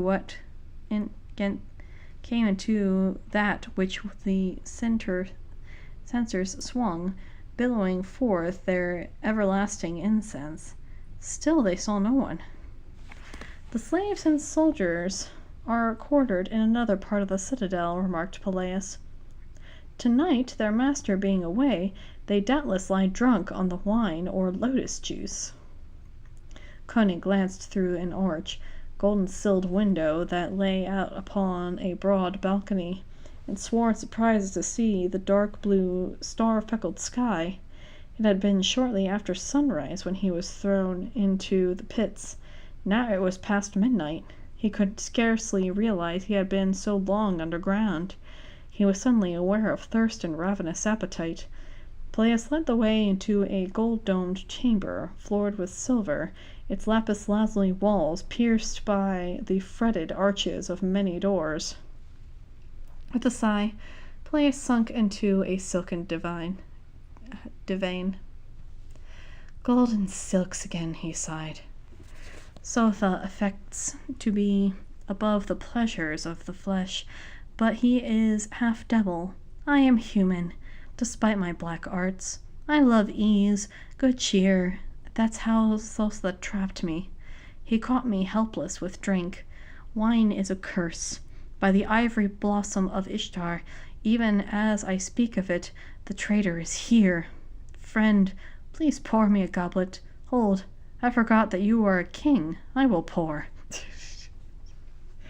I like this dude. He just does not give a crap. The devil with that, growled Conan, filling a crystal goblet and proffering it to Peleus. Then, lifting the jug, he drank deeply from the mouth, echoing Peleus' sigh of satisfaction. The dog knows good wine, said Conan, wiping his mouth with the back of his hands. But by Crom, Peleus, are we to sit here until his soldiers awake and cut our throats? No fear, answered Peleus. Would you like to see how fortune holds with Strabonus? Blue fire burned in Conan's eyes. He gripped his sword until his knuckles showed blue. Oh, to be at sword points with him, he rumbled. Peleus lifted his great shimmering goblet from an ebony table. Thotha's crystal, a childish toy, but useful when there is lack of time for higher science. Look in, your majesty. He laid it on the table before Conan's eyes. The king looked into cloudy depths which deepened and expanded. Slowly, images crystallized out of mist and shadows. He was looking on a familiar landscape. Broad plains ran to a wide, winding river, beyond which the level lands ran up quickly into a maze of low hills. On the northern banks of a river stood a walled town, guarded by a mound connected at each end with the river. By Crom! Ejaculated Conan. It's Shamar! The dog besieged it! The invaders had crossed the river. Their pavilions stood in the narrow plain between the city and the hills. Their warriors swarmed about the walls, their mail gleaming palely under the moon. Arrows and stones rained on them from the towers, and they staged back, but came on again. Even as Conan cursed, the scene changed. Tall spires and gleaming domes stood up in the mist, and he looked on his own capital of Tamar, where all was confusion. He saw the steel-clad knights of the Pothians, his staunchest supporters, riding out of the gate, hooted and hissed by the multitude which swarmed the streets. He saw looting and rioting, and men-at-arms whose shields bore the insignia of Pelia, manning the towers and swaggering through the markets. Overall, like a phantasmal mirage, he saw the dark, triumphant face of Prince Arpello of Pallania. The image faded. So, raved Conan, my people turn on me the moment my back is turned. Not entirely, said Peleus. They have heard you are dead. There is no one to protect them from outer enemies and civil war. They think. Naturally, they turn to the strongest noble to avoid the horrors of anarchy. They do not trust the Pothians, remembering former wars, but Arpello is on hand, and the strongest prince of the central provinces. When I come to Aloquatia again, he will be but a headless corpse rotting on Traitors' Commons, Conan growled his teeth. Yet, before you can reach your capital, remarked Peleus, Strabonus may be before you. At least his riders will be ravaging your kingdom. True, Conan paced the chamber like a caged lion. With the fastest horse, I could not reach Shamor before midday. Even there, I could do no good except die with the people when the town falls. Ugh. As fall it will in a few days at most.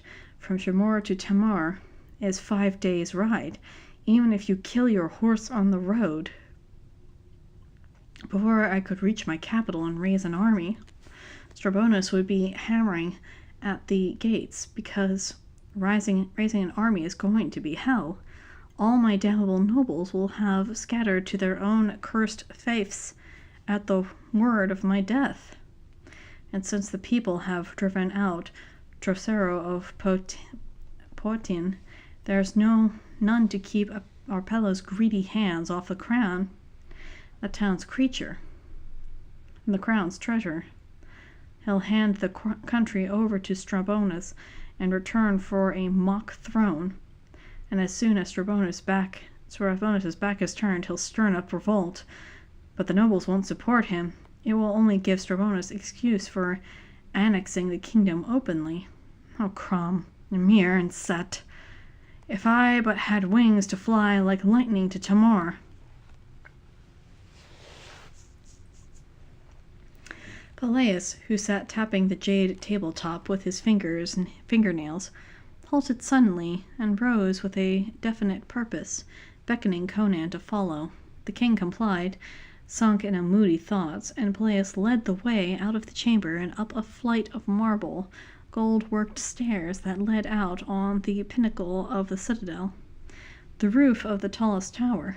It was night, and a strong wind was blowing through the star-filled skies, stirring Conan's black mane.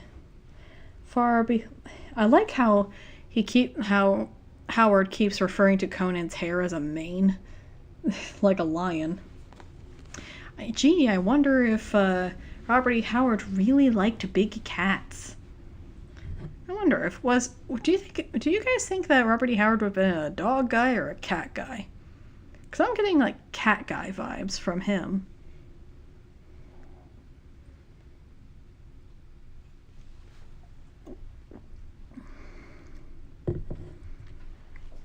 Far below them twinkled the lights of Karshemish, seemingly farther away than the stars above them. Peleus seemed withdrawn and aloof here, one in cold, unhuman greatness with the company of the stars. There are creatures, said Peleus, not alone of earth and sea, but of the air and far reaches of the skies as well, dwelling apart, unguessed of men. Yet to him who holds the master words and signs and the knowledge underlying all, they are not malignant nor inaccessible. Watch and fear not.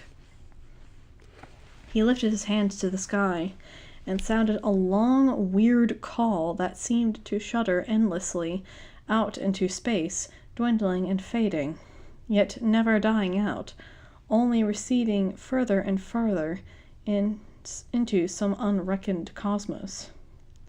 In the silence that unfollowed, Conan heard a sudden beating of wings in the stars, and recoiled as a huge bat-like creature aligned beside him. He saw its great calm eyes regarding him in the starlight. He saw the 40-foot spread of its giant wings, and he saw it was neither bat nor bird. "Mount and ride," said Peleus. "By dawn it will bring you to Tamir." "By Crom," muttered Conan, "this is all a nightmare form which I shall presently awaken in my palace at Tamir? What of you? I would not leave you alone among your enemies." "Be at ease regarding me," answered Peleus. "At dawn the people of Karshemish will know they have a new master. Doubt not what the gods have sent you. I will meet you in the plain by Shamir." Doubtful, Conan clambered upon the rigid back, gripping the arched neck, still convinced that he was in the grasp of a fantastic nightmare. With a great rush and thunder, the tightened wings, the creature took the air. The king grew dizzy as he saw the lights of the city dwindle far below him. Yeah, I'm looking at the illustration of what the heck this thing is supposed to be, and what the hell?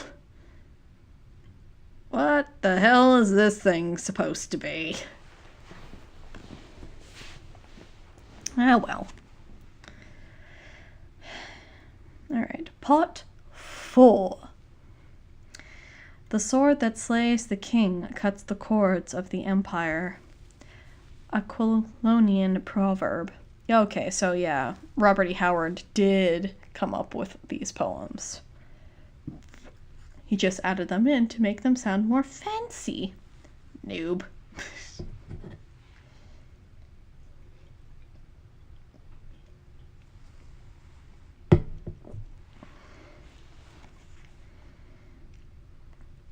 The streets of Tamir swarmed with the howling mobs, shaking fists and rusty pikes. It was the hour before dawn of the second day after the Battle of Shamu and the events that occurred so swiftly as to daze the mind. By means only known to Sothalanti, word had reached Tamir that of the king's death within half a dozen hours after the battle. Chaos had resulted. The barons had deserted the royal capital, galloping away to secure their castles against the marauding neighbors. The well-knit kingdom Conan had built up seemed tottering on the edge of dissolution, and commoners and merchants trembled at the imminence of a return of the feudalistic regime. The people howled for a king to protect them against their own aristocracy no less than foreign foes. Count Drosero, left by Conan in charge of the city, tried to reassure them, but in their unreasoning terror they remembered old civil wars and how this same count had besieged Tamir 15 years before. It was shouted in the streets that Drosero had betrayed the king, that he had planned to plunder the city. The mercenaries had begun looting in the quarters, dragging forth screaming merchants and terrified women. Drosero swept down on the looters, littering the streets with their corpses, drove them back into their quarters in confusion, and arrested their leaders. Still, the people rushed wildly about, with brainless squawks, screaming that the count had incited the riot for his own purposes. Prince Arpello came before the distracted council and announced himself ready to take over the government of the city until a new king could be decided upon, Conan having no son. While they debated, his agents sold subtly among the people, who snatched at a shred of royalty. The council heard the storm outside the palace windows where the multitude roared for Apollo the rescuer. The council surrendered. Drosero at first refused the order to give up his baton of authority, but the people swarmed about him, hissing and howling, hurling stones and offal at his knights. Seeing the futility of the pitched battle in the streets with Arpello's retainers under such conditions, Drosero hurled the baton in his rival's face, hanged the leaders of the mercenaries in the market square at his last official act, and rode out of the southern gate at the head of his 1,500 steel-clad knights. The gate slammed behind him, and Arpello's suave mask fell away to reveal the grim visage of the hungry wolf.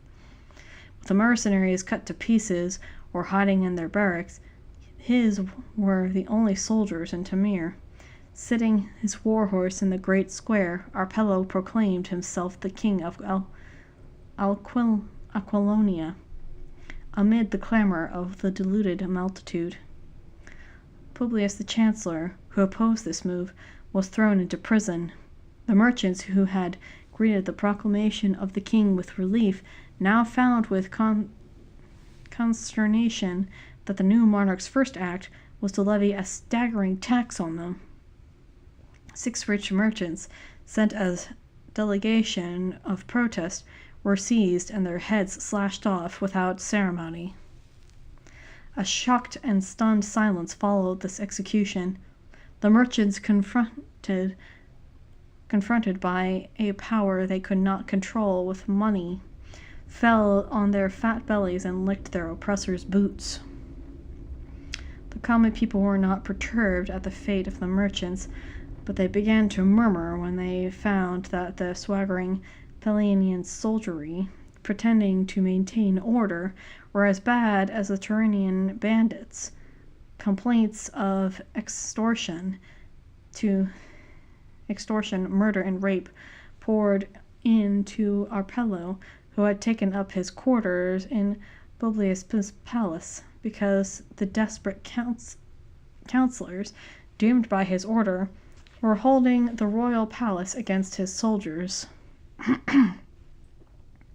He had taken possession of the pleasure palace, however, and Conan's girls were dragged to his quarters. The people muttered at the sight of the royal beauties writhing in the brutal hands of the iron-clad retainers, dark-eyed damsels of Potanian, slim black-haired wenches of Samora, Zigara, and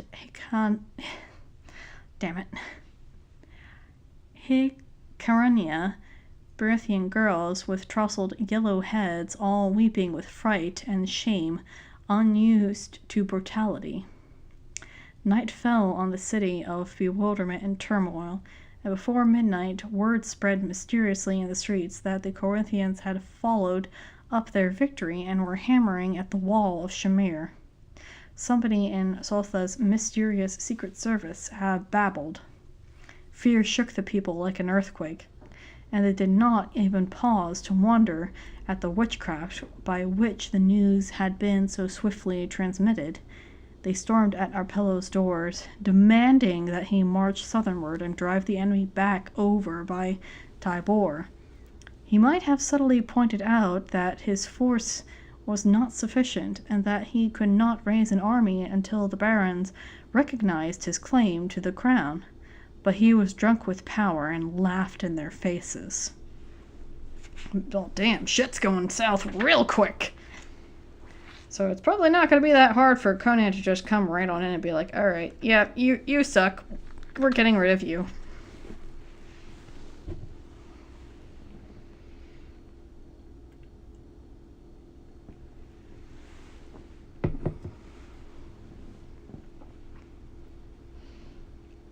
A young student, Athamedes, mounted a column in the market, and with burning words accused Arpello of being a cat's paw for Strabonus, painting a vivid picture of existence under Carthian rule, with Arpello as a satrap. Before he finished, the multitude was screaming with fear and howling with rage. Arpello sent his soldiers to arrest the youth, but the people caught him up and fled with him, deluging the pursuing retainers with stones and dead cats. Dead cat! Me! That's a interesting choice in... Sorry, a notification popped up, but that's an interesting choice in weaponry. A volley of crossbow quarrels rounded the mob, and a charge of horsemen littered the market with bodies, but Athamedes was smuggled out of the city to plead with Teressio to retake Tamir and march to aid Shamar. Athamedes found Teressio breaking his camp outside the walls, ready to march to Potanian in the far southwestern corner of the kingdom. To the youth's urgent pleas, he answered that he had neither the force necessary to storm Tamar, even with the aid of the mob inside, nor to face Strabonus. Besides, avaricious nobles would plunder Poitian behind his back, while he was fighting the Cothians with the king dead, each man must protect his own.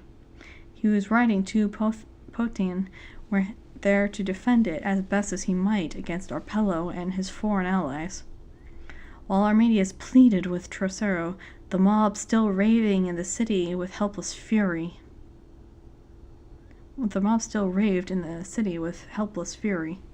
Under the great tower beside the royal palace, the people swirled and milled, screaming their hate at Arpello, who stood on the turrets and laughed down at them, while his archers ranged the parapets, bolts drawn and fingers on the triggers of their arquebuses. The prince of Palella was a broad-built man of medium height, with a dark, stern face. He was an intriguer, but he was also a fighter. Under his silken jupon, with its gilt-braided skirts and jagged sleeves glimmering unburnished steel, his long black hair was curled and scented and bound back with a cloth of silver band, but at his hip hung a broadsword, the jeweled hilt of which was worn with battles and campaigns. "Fools! Howl as you will, Conan is dead and Arpello is king. What if all Quatia were leagued against him? He had men enough to hold the mighty walls until Strabonus came up, but Aquilonia was divided against itself.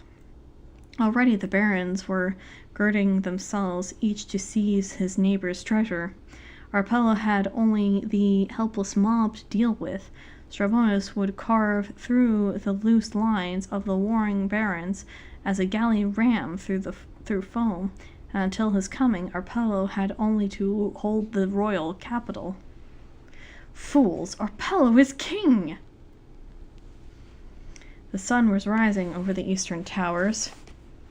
Out of the crimson dawn came a flying speck that grew to a bat, then to an eagle. Then all who screamed in amazement over the walls of Tamar swooped a shape such as men knew only in half-forgotten legends, and from between its tightened wings sprang a human form as it roared over the great tower. Then, with a deafening thunder of wings, it was gone, and the folk blinked, wondering if they dreamed. But on the turret stood a wild barbaric figure, half-naked, blood-stained, brandishing a great sword, and from the multitude rose a roar that rocked the tower. "The king! It is the king!" Arpello stood transfixed. Then, with a cry, he drew and leapt at Conan. With a lion-like roar, the Cimmerian parried the wilting blade, then dropped his own sword, gripped the prince, and heaved him high above his head by crotch and neck. "Take your plots to hell with you," he roared, like a sack of salt. He hurled the prince of Pelia far out, to fall through empty space for 150 feet. The people gave back as the body came hurtling down to smash on the marble pave, splattering blood and brains, and lie crushed in its splintered armor like a mangled beetle. The archers on the tower shrank back, their nerve broken. They fled, and the beleaguered councilmen sallied from the palace and hewed into them with joyous abandon. Pelian knights and men-at-arms sought safety in the streets, and the crowd tore them to pieces. In the streets, the fighting milled and eddied. Plumed helmets and steel caps tossed among the tousled heads, then vanished. Swords hacked maddeningly in the heaving forest of pikes, and over all the roar of the mob, shouts of acclaim mingled with screams of bloodlust and howls of agony. And high above, the naked figure of the king rocked and swayed on the dizzy battlements, mighty arms brandished, roaring with gargantuan laughter that mocked all the mobs and princes, even himself. Yay! Conan's back! Conan! Alright, it's only a couple more pages left, so I guess we'll keep going for a little bit longer. Oh.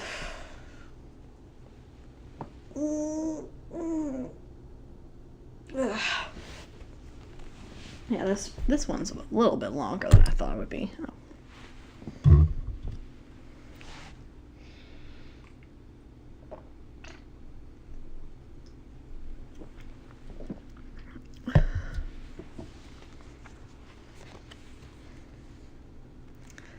All right, part 5. A long bow and a strong bow, and let the sky grow dark. The concord to the knock, the shaft to the ear, and the king of Koth for mark. Song of the Bosnian archers.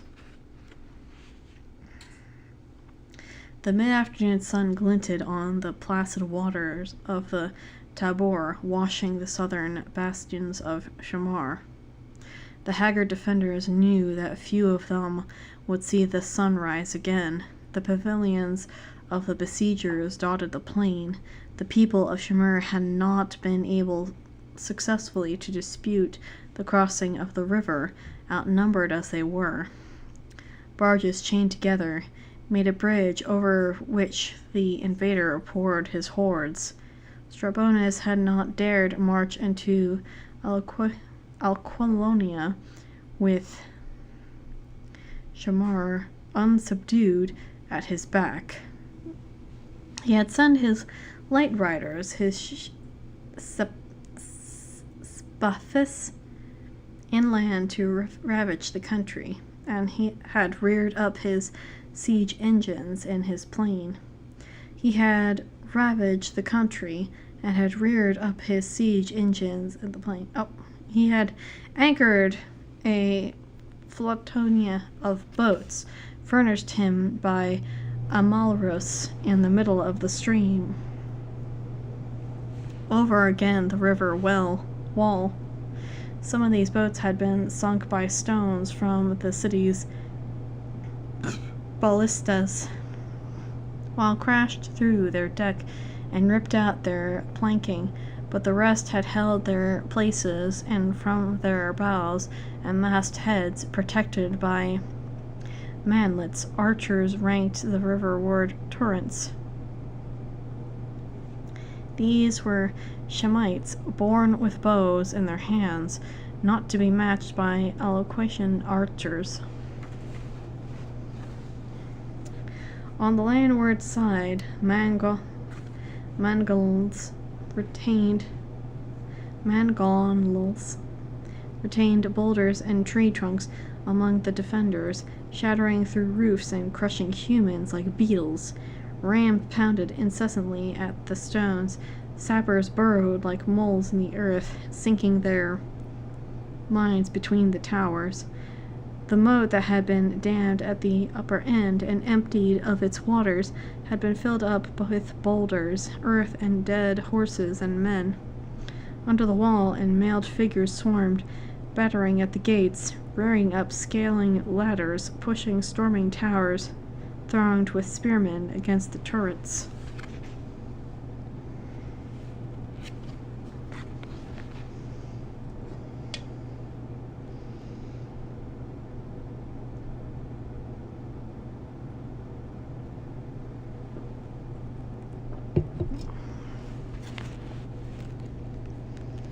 Hope had been abandoned in the city, where a bare 1,500 men resisted 40,000 warriors. No word had come from the kingdom whose outpost the city was. Conan was dead, so the invaders shouted exhaustedly. Only the strong walls and the desperate courage of the defenders had kept them so long at bay that could not suffice forever. The western wall was a mass of rubbish, of which the defenders stumbled in hand-to-hand conflict with the invaders. The other walls were buckling from mines beneath them. The tower leaned drunkenly. Now the attackers were massing for a storm. The opulent sounds, the steel-clad ranks, drew up on the plain. The storming tower, covered with raw bull hides, rumbled forward. The people of Shamar saw the banners of Koth and Ophir flying side by side in the center, and made out, among their gleaming knights, the slim, lethal figure of the golden-mailed Amalrus, and the squat, black-armored form of Strabonus. And between them was a shape that made the bravest blench with horror. A lean vulture figure with a filmy robe. The pikemen moved forward, flowing over the ground like the glint waves of a river of molten steel. Oh dear. Sorry. I swear I'm okay. Alright, steel. The knights cantered forward, lances lifted, Gideons streaming. The warriors of the walls drew a long breath, co-signed their souls to Mitra, and gripped their notched and red-stained weapons. Then, without warning, a bulge call cut the din. A drum of hooves rose above the rumble of the approaching host. North of the plain, across which the army moved, rose ranges of low hills, mounting northward and westward like giant star steps. Now down out of these hills, like spume blown before a storm, shot the Svatus who has been laying waste the countryside, riding low and spurring herd, and behind them, sun shimmering on moving ranks of steel. They moved into full view.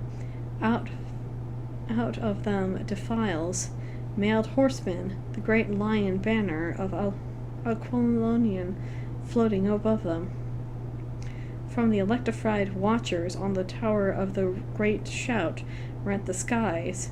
In ecstasy, warriors clashed their notched swords on their riven shields, and the people of the town, ragged beggars and rich merchants, harlots in red kirtles, and dames in silks and satins, fell to their knees and cried out for joy to Mitra, tears of gratitude streaming down their face.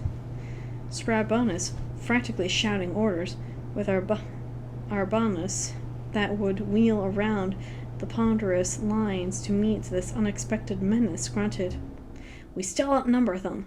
Unless they have reserves hidden in the hills, the men on the battle towers can mask any sorties from the city. These are Potenians.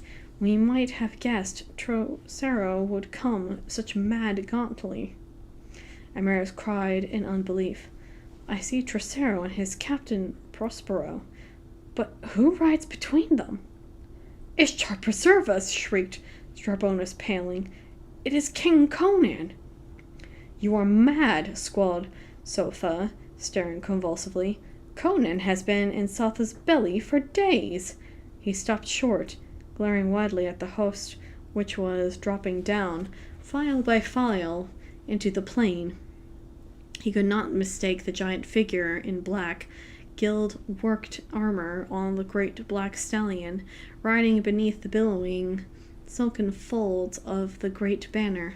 A scream of feline fury burst from Sotha's lips, flecking his beard with foam. For the first time in his life, Strabonus saw the wizard completely upset and shrank from the sight. "Here is sorcery!" screamed Sotha, clawing madly at his beard. "How could he have escaped and reached his kingdom in time to return with an army so quickly? This is the work of Pelus. Curse him. I feel his hand in this. I may be cursed for not killing him when I had the power." Like, why didn't you kill him, dude?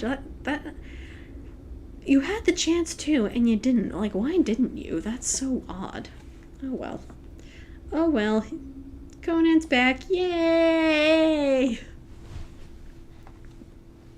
The kings grasped at the mention of a man they believed 10 years dead, and panic, emanating from the leaders, shook the host. All recognized the rider on the black stallion. Sotha felt the superstitious dread of his men, and fury made a hellish mask of his face. "Strike home!" he screamed, brandishing his lean arms madly. "We are still the stronger. Charge and crush these dogs! We shall yet feast in the ruins of Shamar tonight! O Set!" He lifted his hands and invoked the serpent god, to even Strabonus' horror. "Grant us victory, and I swear I will offer up the 500 virgins of Shamar, writhing in their blood."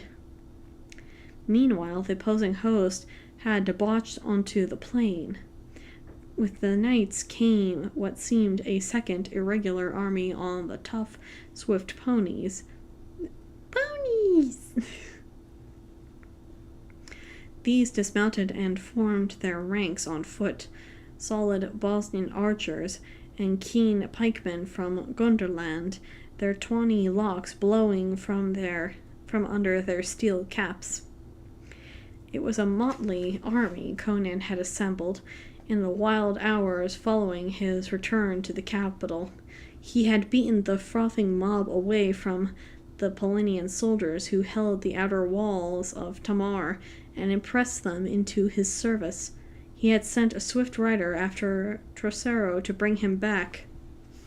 With these as a nucleus of an army, he had raced southernward, sweeping the countryside for recruits and for mounts.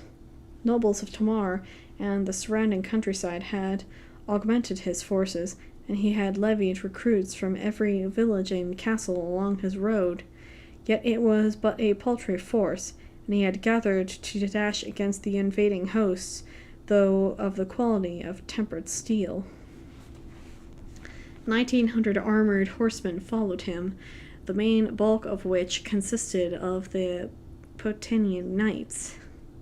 The remnants of the mercenaries and the professional soldiers in the trains of loyal noblemen made up his infantry, 5,000 archers and 4,000 pikemen. These hosts now came on in good order, first the archers, then the pikemen, behind them the knights, moving in a walk. Over against them Arbanus ordered his lines, and the allied army moved forward like a shimmering ocean of steel. The watchers on the city walls shook to see that vast host, which overshadowed the powers of the rescuers. First marched the Shemitish archers, then the Kothian spearmen, then the mailed knights of Strabonus and Almaris. Arbanus' intent was obvious, to employ his footmen to sweep away the infantry of Conan, and open the way for an overpowering charge of his heavy cavalry. The Shemites opened fire at 500 yards, and arrows flew like hail between the hosts, darkening the sun. The western archers, trained by 1,000 years of merciless warfare with the Pictish savages, came subtly on, closing their ranks as their comrades fell.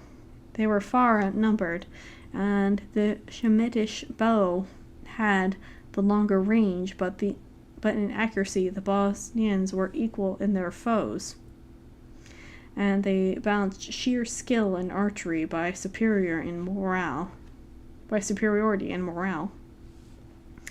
and in excellency of armor. Within good range they loosened, and the Shemites went down by whole ranks. The blue-bearded warriors, in their light mail skirts, could not endure punishment as could the heavier armored Bosnians. They broke, throwing away their bows, and their flight disordered the ranks of the Kothian spearmen behind them. Oof. It's battle time!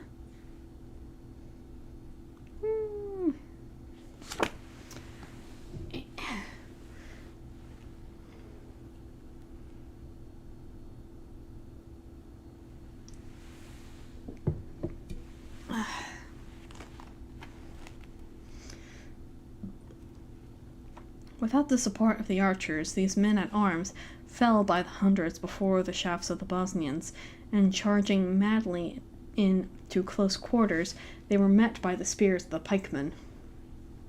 No infantry was a match for the wild countrymen, whose homeland, the northernmost province of Alqualonia, was but a day's ride, because the Bosnian marches from the borders of Samara, and who, born and bred into battle, were the purest blood of all the Hyborian people. The Cothian spearmen, dazed by their losses from arrows, and were cut to pieces and fell back in disorder. Strabonus roared in fury as he saw his infantry repulsed, and shouted for a general charge. Arbanus demurred, pointed out that the Bosnians reformed in good order before the Alquatian knights, who had sat their steeds motionless during the melee. The general advised a temporary retirement to draw the western knights out of the cover of the bows, but Strabonus was mad with rage.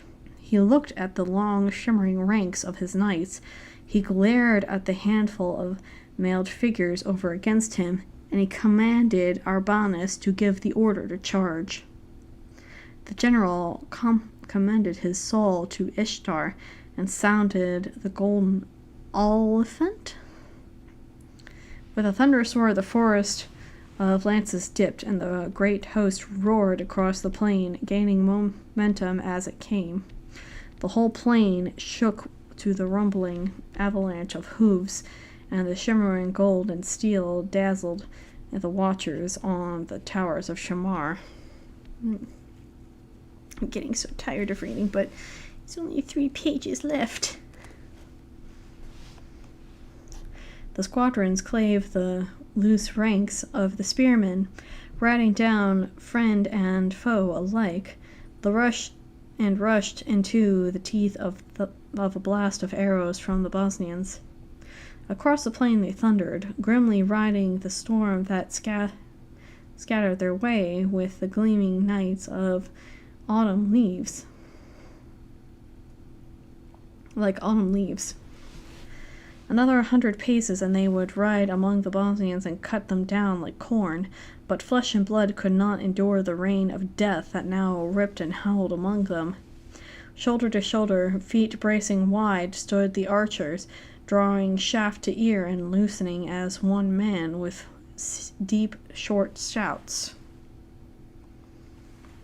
The whole front of knights melted away, and over the pin-cushioned corpses of horses and riders their comrades stumbled and fell headlong. Arbanus was down, an arrow through his throat, his skull smashed by the hooves of his dying war-horse, and confusion ran through the disordered host. Strabonus was screaming an order, Almalrus another, and through all ran the superstitious dread the sight of Conan had awakened. And while the gleaming ranks milled in confusion, the trumpets of Conan sounded, and through the opening ranks of the archers crashed the terrible charge of the Alquilonian knights. The host met with a shock like that of an earthquake that shook the tottering towers of Samor. The disorganized squadrons of the invaders could not withstand the solid steel wedge bristling with spears that rushed like a thunderbolt against him. The long lances of the attackers ripped their ranks into pieces, and into the heart of their host rode the knights of Potinian, swinging their terrible two-handed swords. With the clash and clangor of steel was as that of a million sledges on as many anvils. The watchers on the wall were stunned and defeated by the thunder that they gripped the battlements and watched the steel maelstrom swirl and edgy, where plumes tossed high among the flashing swords, and standards dipped and reeled. Almarus went down, dying beneath the trampling hooves, his shoulder bone hewn in the twain by Prospero's two-handed sword. The invaders' numbers had engulfed the 1,900 knights of Conan, but his compact wedge, which hewed deeper and deeper into the looser formation of his foes, the knights of Koth and Ophir swirled and swat in vain. They could not break the wedge. The archers and pikemen, having disposed of the Kothian infantry, which was strewn in flight across the plain, came to the edge of the fight, losing their arrows point blank, running into slash at girths and horses' bellies, and with their knives thrusting upward to spite the riders on their long pikes. Ooh, I get to light more stuff on fire.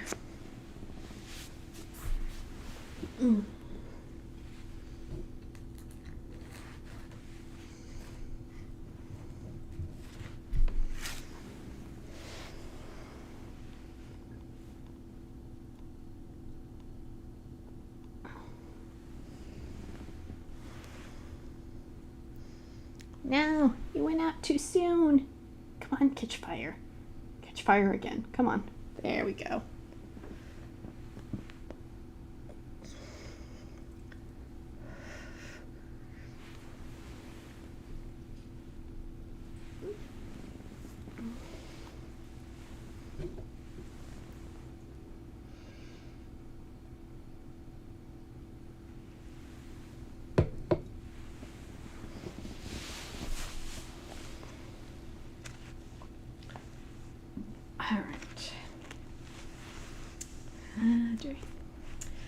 At the tip of the steel wedge, Conan roared his heathen-like battle cry and swung his great sword in glittering arcs that made naught of steel, bargonet, or mail harborgun.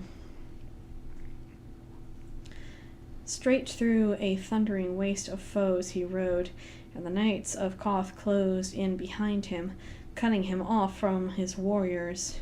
As the thunderbolt strikes, Conan struck, hurling through the ranks by the sheer power and velocity until he came to Strabonus, livid among his palace troops. Now here the battle hung in the balance, for with his superior numbers, Strabonus still had an opportunity to pluck victory from the knees of the gods. But he screamed when he saw his arch foe within arm's length at last, and lashed out wildly with his axe. It clanged on Conan's helmet, striking fire, and the Cimmerian reeled and struck back. The 5-foot blade crushed Strabonus's casque and skull, and the king's charger reared screaming, hurling a limp and sprawling corpse from the saddle.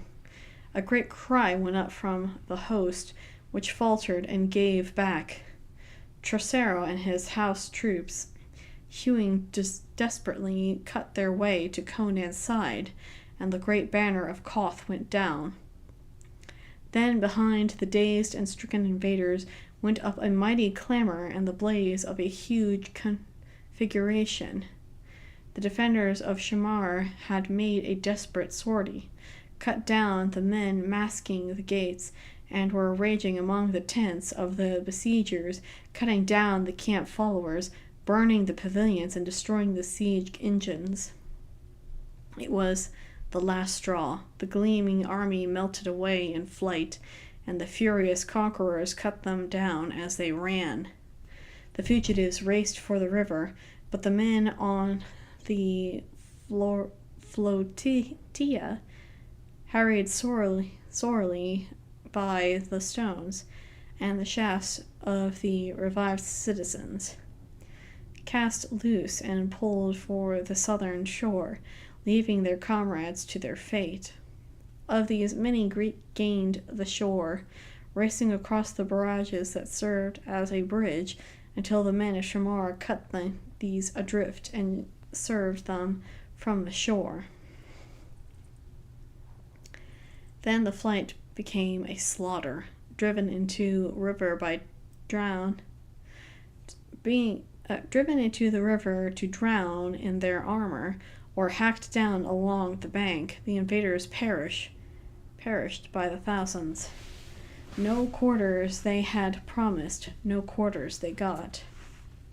From the foot of the low hills to the shores of the Tibor, the plains was littered with corpses, and the river, whose tide ran red, floated thick with the dead. Of the 1,900 knights who ridden south with Conan, scarcely 500 lived to boast of their scars, and the slaughter among the archers and pikemen were ghastly. But the great and shining host of Strabonus and Amalrus was hacked out of existence, and those that fled were less than those that died. While the slaughter yet went on along the river, the final act of a grim drama was being played out in the Meadowland beyond. Among those who had crossed the barrage bridge before it was destroyed was Soltha, riding like the wind on a gaunt, weird-looking steed. That's a very apt description. Whose stride no natural horse could match. Ruthlessly riding down friend and foe, he gained the southern bank. Then a glance backward showed him a grim figure on a great black stallion in pursuit. The lashings had already been cut, and the barges were drifting apart, but Conan came recklessly on, leaping his steed from boat to boat, as a man leapt from one cake of floating ice to another. Soltha screamed a curse, but the great stallion took a last leap with a straining groan and gained the southern bank. When the wizard fled away into the emptied meadowland, and on his trail came the king, riding hard, swinging the great sword that spattered his trail with crimson drops. On they fled, the hunted and the hunter, and not a foot could the black stallion gain, though he strained each nerve and thew.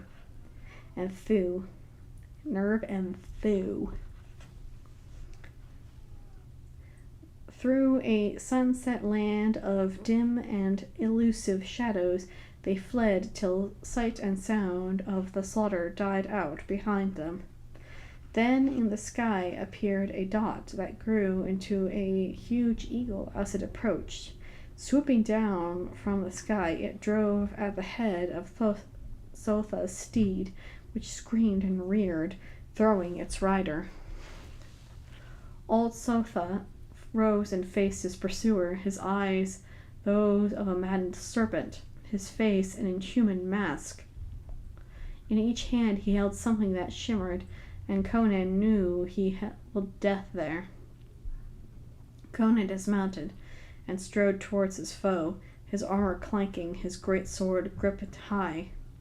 "Again we meet, wizard," he grinned savagely. "Keep off," screamed Soltha, like a blood-mad jackal. "I'll blast the flesh from your bones. You cannot conquer me. If you hack me to pieces, the bits of flesh and bone will reunite and haunt you to your doom. I see the hand of Pelles in this, but I defy ye both. I am Soltha, son of..." Conan doesn't give a crap. Conan rushed, sword gleaming, eyes slits of weariness. Soltha's right hand came back and forward, and the king ducked quickly. Something passed by his helmeted head and exploded behind him, searing the very sands with a flash of hellish fire. Before Soltha could toss the globe in his left hand, Conan's sword sheared through his lean neck. The wizard's head shot from his shoulders on an arching fount of blood, and the robed figure staggered and crumpled drunkenly. Yet the mad black eyes glared up at Conan, with no dimming of their feral light. The lips writhed awfully, and the hands groped as if searching for the severed head. Then, with a swift rush of wings, something swooped from the sky. The eagle, which had attacked Soltha's horse, in its mighty talons it snatched up the dripping head and soared skyward. Conan stood struck dumb, for from the eagle's throat boomed a human laughter and the voice of Pellis the sorcerer. Then a hideous thing came to pass, for the headless body reared up from the sand and staggered away in awful flight on stifling legs, hands blindly outreached towards the dots speeding and dwindling in the dusky sky. Conan stood like one turned to stone, watching until the swift reeling figure faded in the dusk that purpled the meadows. Crom! His mighty shoulders twitched. A Murrian on these wizardly feuds. Pallas has dealt well with me, but I care not if I see him no more. Give me a clean sword and a clean foe to flesh in it. Damnation! What would I not give for a flagon of wine? Jeez. Even after all that, all he can think of is, I want wine! Alrighty, so, alright, that was the Scarlet Citadel. Next in the book is the Queen of the Black Coast. If you guys want something different, please let me know. I live to please, or at least I'm trying to please. I have no idea.